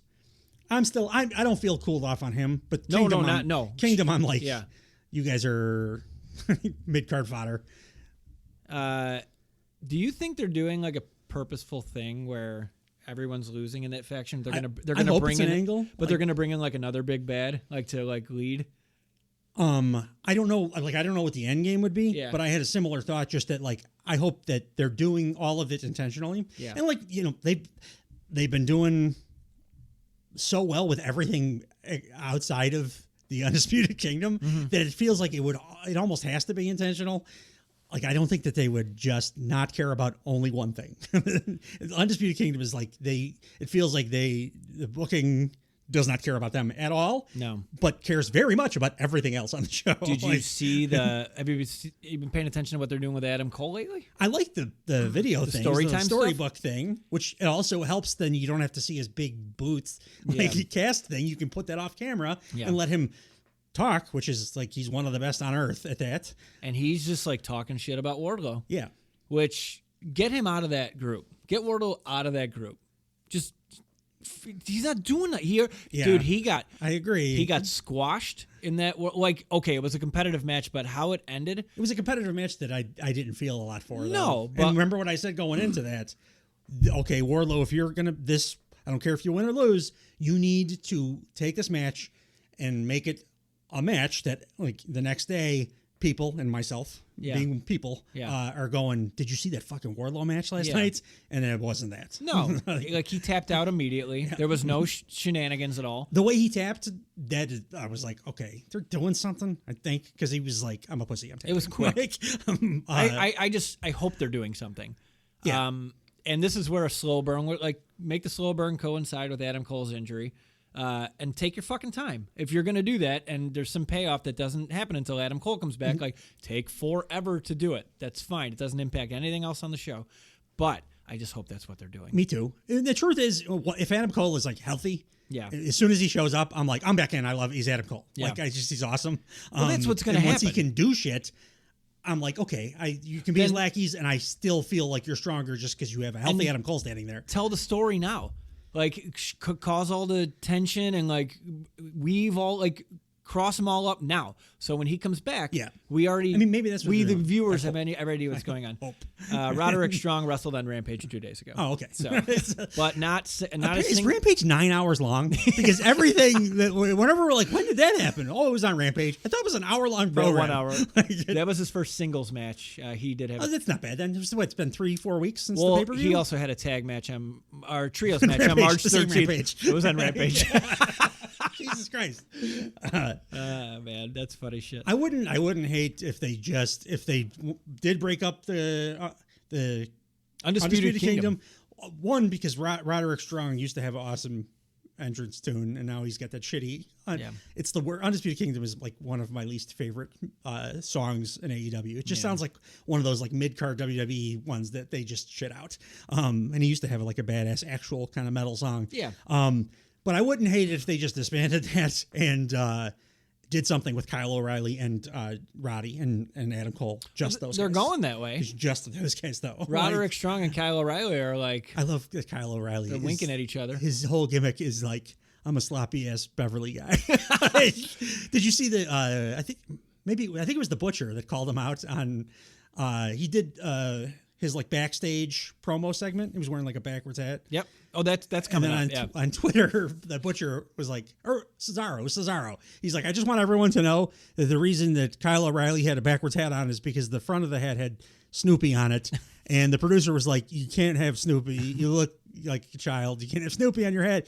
So he turned it around. But just everyone know it was Snoopy on his hat. That's why it was backwards. It's the most entertaining thing Claudio has done his entire tenure on that company. Well, if you read Mox by John Moxley, I'm not gonna excellent. read It's worth, even if you're not a fan of his. He's a very good writer. Oh, I'm coming around. Maybe I got some Audible credits. It helps that he Go does on. the read for it too, which is excellent too. Oh, that's but and it's actually written by him by hand in like notebooks. It's not like one of those ghostwriter books. Sure. So it reads like the dude himself. It's probably one of the reasons I'm a fan of his, because of the book. Right. But Claudio sounds like a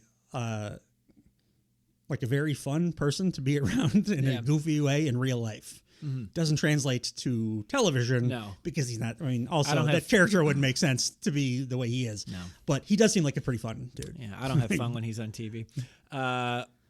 So, Orange Cassidy and Trent Beretta against Matt Taven and Mike Bennett. It was fine. They did it. So it was a good match, but like looking at it, they had to all be like, the best we're going to do on this episode of Dynamite is probably the fourth best match of the show. Yeah, that kind of phone it in. Showed. They did a cool spot, and this is again where I don't love when there's not established finishers, because Best Friends hit a strong 0/beach break, which is both of those respective people's finishers, and it did not win the match. I love that move too. It looked awesome, and it's won matches. Both of those moves have won so many matches and titles and title defenses. And both of those moves are actually not necessarily finishers, because Cassidy hits that all the time and doesn't win. Yeah. But as a tag team move, I actually like it enough that I'm like, that should have won I would the break match. my own finisher AEW rule, because that's a badass looking move. Yeah. It should have won. I would have ended that match there. They were winning. They were dominating it, and then they hit that, which looked like a capper. I don't think it should have ended it because it's a finisher. Right. They should have ended it because they were beating the shit out of him already, and it looked like an awesome move. And that's where the flow of the match would have best ended for me. Also, too, when you have two singles or like two different people who have established finishers, and you combine them to make a super finisher that I like better than either of their singles moves. And it almost always is like, it's like the super kick pedigree combo. It's like, both of those win, but like this is definitely like that almost retired. I would have ended that match right there. Yeah. The finish was that the Undisputed Kingdom tried a stuck pile driver. Whoever was on the middle rope got thrown out. Cassidy rolled up Bennett. So next week it's the Best Friends versus the Bucks. Yeah. So you like flow wise, it would have been best to end that match there, and then the match finished with a roll up. Yeah. Like, that's the worst thing to finish when you could have finished. Especially going into a match with the Bucks, like, show that, like, hey, this is on the table now. I mean, people have the Best Friends. They just do, and they're gone. Like, it doesn't. You got to really give the people matter. what they want. They do, and they do. I'm very much looking forward to Trent as a heel, though. I think it's going to be a better spot for him. We haven't seen it yet, and it's been years since he's been like straight up face with the Best Friends. Yeah, no, I would say since it's been, I don't know, 3-4 weeks, maybe 4 or 5 weeks since he's been noticeably to me teasing the heel thing that's coming. And I think it's working for them. Like, he's got that little bit of douchebag in him. Oh, he's got a lot of that douchebag in him. He's also, they're very popular, and like they move merch and stuff. It's going to break people's hearts. Which is great. Yes. That's what we want. Yes, that's what we want. Like, you don't want a heel turn because they had to, because people stopped liking him. You don't want a Jericho heel turn. You want, like, the corporate Rock. You know, like a proper heel what the turn. Fuck? Why Rock? You know, that kind of stuff. And which Trent will get from people. I hope so. A lot of AEW, like, hardcores, more than me, love the Best Friends. Yeah. They're a little indie, a little extra indie for my tastes. Yeah. But they're very, very beloved. Also, so it'll be a great heel turn. Especially since Chuck Taylor's out not really doing nothing. Yeah. Give him something to fucking do. Exactly. Yeah. Also, like, throw him in a feud with Orange Cassidy. He's not doing shit right now. There's a story there. After this match, the Young Bucks came out. They elevated out. Did you notice that Matthew Jackson had different facial hair than from his match earlier in the show? No. He had a full beard in the match, and then he had just a mustache. They came back out. Because they put their other suits with the yellow awesome suit back on, and he just had completely different facial hair. I need to rewatch that. Like, that's really funny. It was my big all caps. I'm like, is he got different fucking facial hair than from 25 minutes ago? Holy shit. Like you and I think 18 other people noticed, but like rewards go to you. And it was second viewing too. Yeah. I did not notice it at all the first time. Okay, maybe that's why. So they come up on the elevator. They have a stare down, and then they go back to the elevator, and they just back down the elevator. It's really slowly, which I like stood up and cheered for in my living room. It was very funny. This is wonderful. That match should be dope as fuck next week. Yeah. Backstage, Renee is interviewing Kyle O'Reilly. She gives him a congrats on the win over Brian Keith on Collision. I love Kyle O'Reilly. I have no idea what he's doing. No, and he doesn't I'm here for it. I get. He's a sloppy ass Beverly dude at the Irish Parade. That's his whole thing. He can still wrestle. He fucking but as a banger. His one match he's had since coming back. I'm like, oh shit. Yeah, he's here. He means business. But he's still counting how many beers he had that day. Yes, absolutely. I have tepid notes here. This is where the Undisputed Kingdom came out, right? Or no? Oh, no. He said, any thoughts about the Undisputed Kingdom coming out after when he was celebrating his win, right? And didn't he say something? Because I didn't, for some reason, jot notes down here. I didn't either. I think this is where... I just keep going, why you look like you're from Beverly. With your moth-eaten shirts. I think they just kept, like, this is where...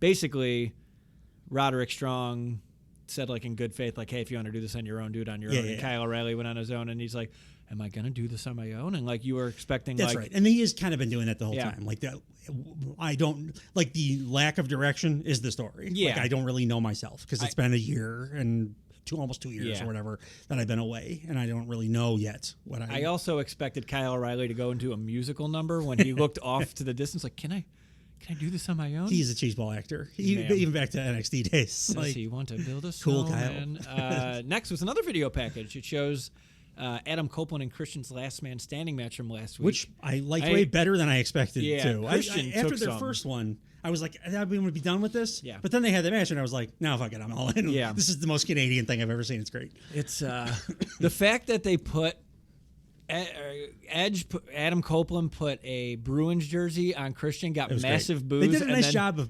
pretending that wasn't plants, too. Yeah. Like, they did a good job acting like, you fucking taking my hockey jersey. Yeah.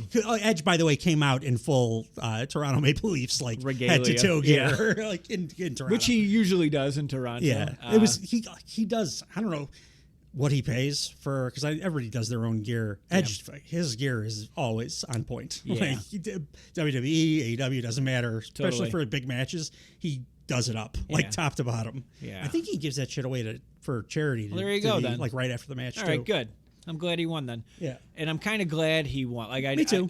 As much as I didn't, like, I would always be like, I want Christian to hold the title forever. You can't just do that. Also, Christian, something new. Christian was running out of shit to do. Mm-hmm. He was getting a little cool.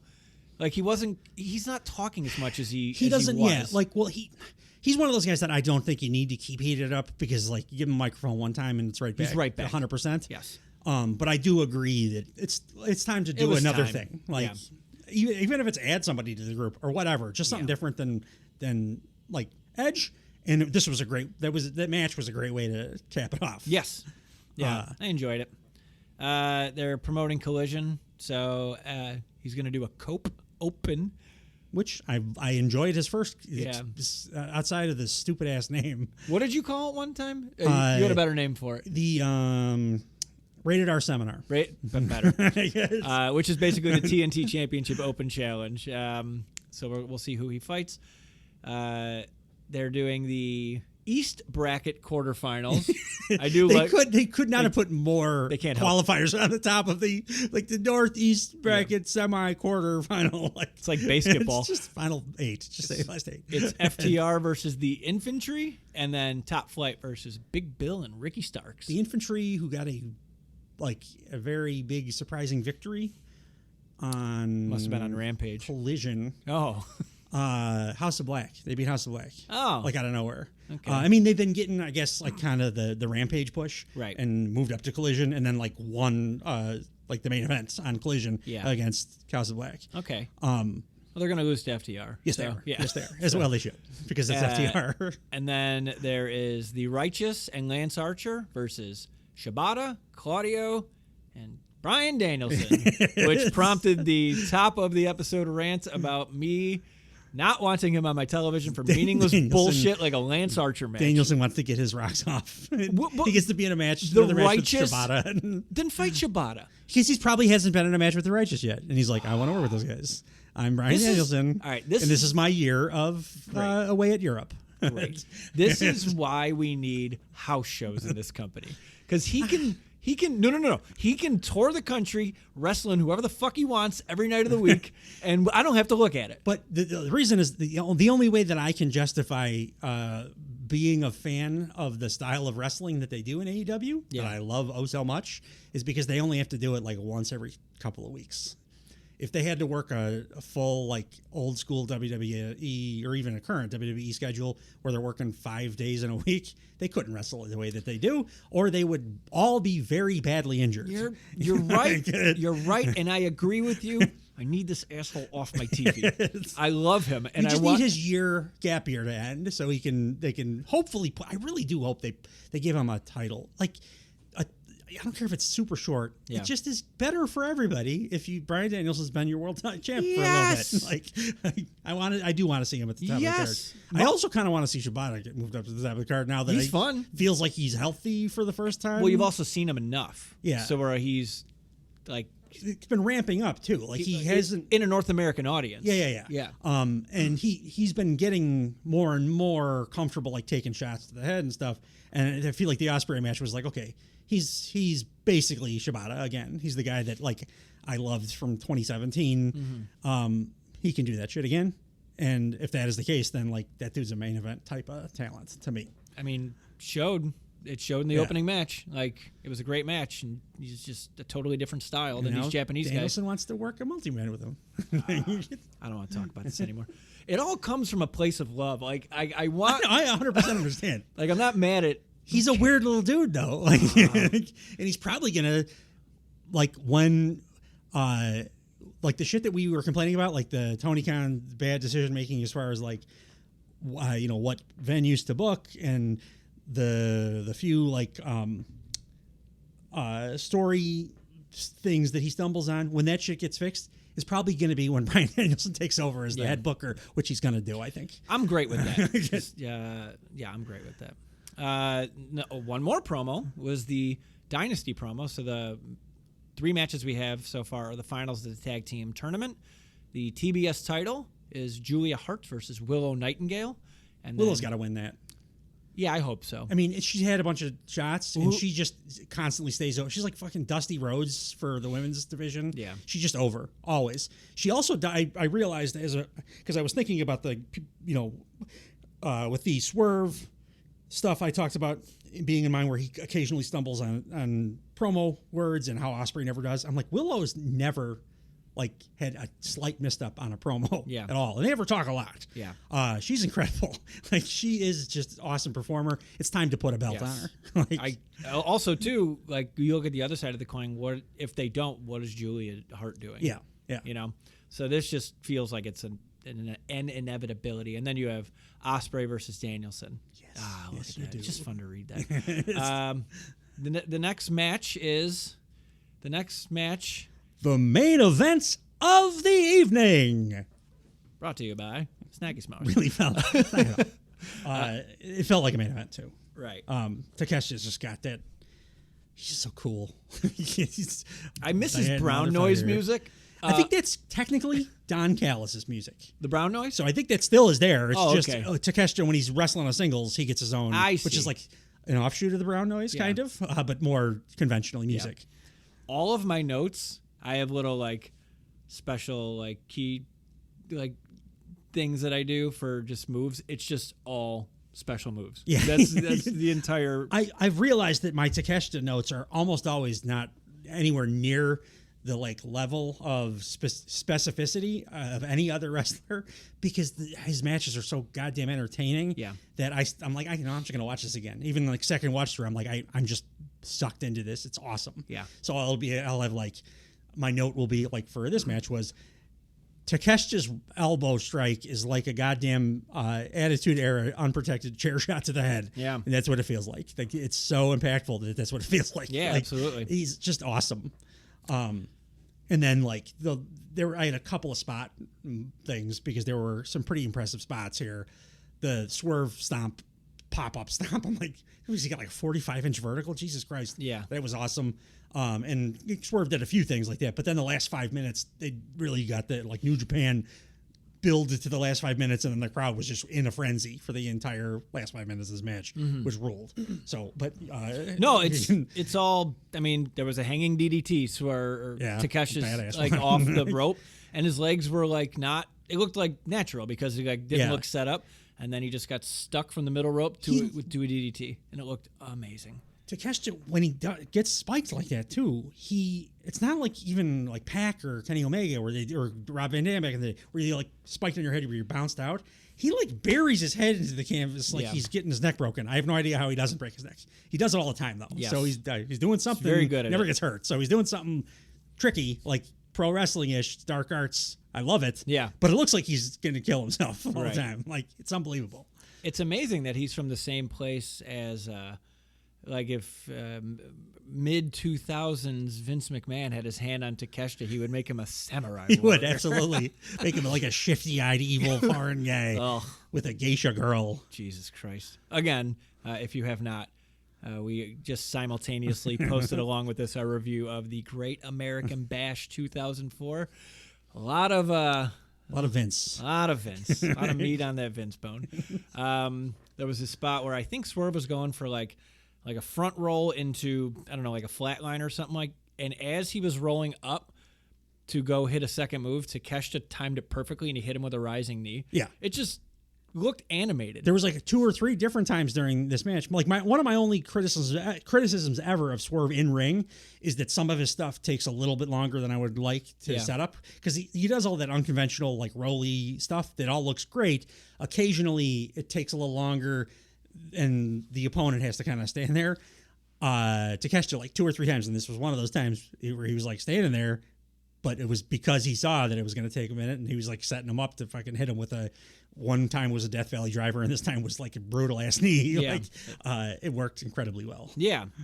Poison Rana, Blue Thunder Bomb.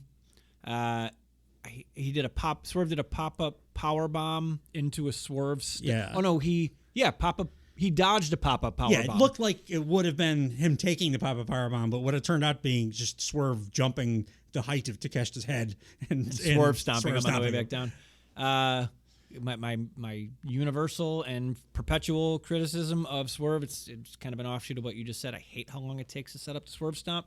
Like, the guy has to sit on the ground looking. Yeah, Takeshita did his best to be I'm dazed. I'm kind of fucked up. It made sense. Like again, it makes sense because I said if it's preceded by the what's that kick called, the house call, then it makes sense because it depends on, like, it is very reliant on his dance partner, like selling that they're dazed essentially. Yes. Because it takes a minute to set it up.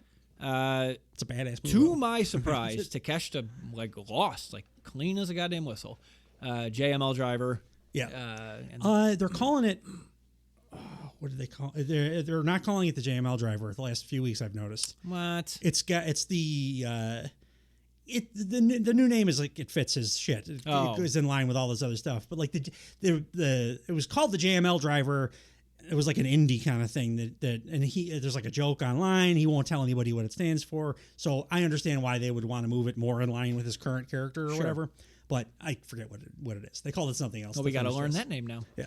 But so Swerve is the #1 contender for the world title, and they are going to fight at Dynasty. And I hope he wins it, and then I hope Takeshita takes it off him like pretty quick. Yeah. Yeah, I hope you're right. I mean, I think your next 3 champs in some order should absolutely be Swerve Strickland, Will Ospreay, and Konosuke Takeshita. Those 3 dudes are just like they're outdoing everybody. Well, why would so, like it, And if they're all like working together, if they're SmackDown sixing each other, like why? Well, why not? like I said earlier, that I mean, this main event to me felt just like okay, where I'm going to step up now too. Yeah. Iron sharpens iron. Ospreay opened the show. But then I'm going to close it. Let all these guys fight each other all the time and like different iterations. Yeah. Like that's I just mentioned SmackDown 6. Like that's what made all those guys. That's what made all those guys minus Chavo Guerrero. But like 5 of those 6 guys had shining careers after that. It's because they were constantly at their skill level and then like continuing to get better within that same crop of people. But Dave, in 2024, that's what they've been doing. Well, we've seen Ospreay. Well, no, Takeshita's just like added to the mix now. Yeah. Right. So like just keep. Oh no, they fought it. I guess technically, yeah, they fought in Ospreay's debut, but like, more of this. and we're gonna like the Ospreay Swerve is the one that everybody's fantasy booking. Yeah. So like, do you do it now or do you whatever? But like, yeah, have those guys all continue forever doing and ever these unbelievable goddamn matches. And then when Hangman comes back, yeah. But Takeshita, the reason I most want him to have the title is because I don't like babyface champs. Right. Like I think it worked for like Hogan because it was the 80s. Yeah. Otherwise, I just want I want you chasing. We had the Cold War back then, so we had a lot more hoorah for America, an American character. So I think that'll do it for our AEW episode this week. Like I mentioned at the kickoff here, for our WWE portion of the Blue Thunder Pod this week, just go check wherever you get your podcast. It's going to drop at the same time that this does on Friday morning. Thanks for joining us as always, and hopefully you guys will join us again next week, and also for the WWE iteration of the Blue Thunder Pod. Bye.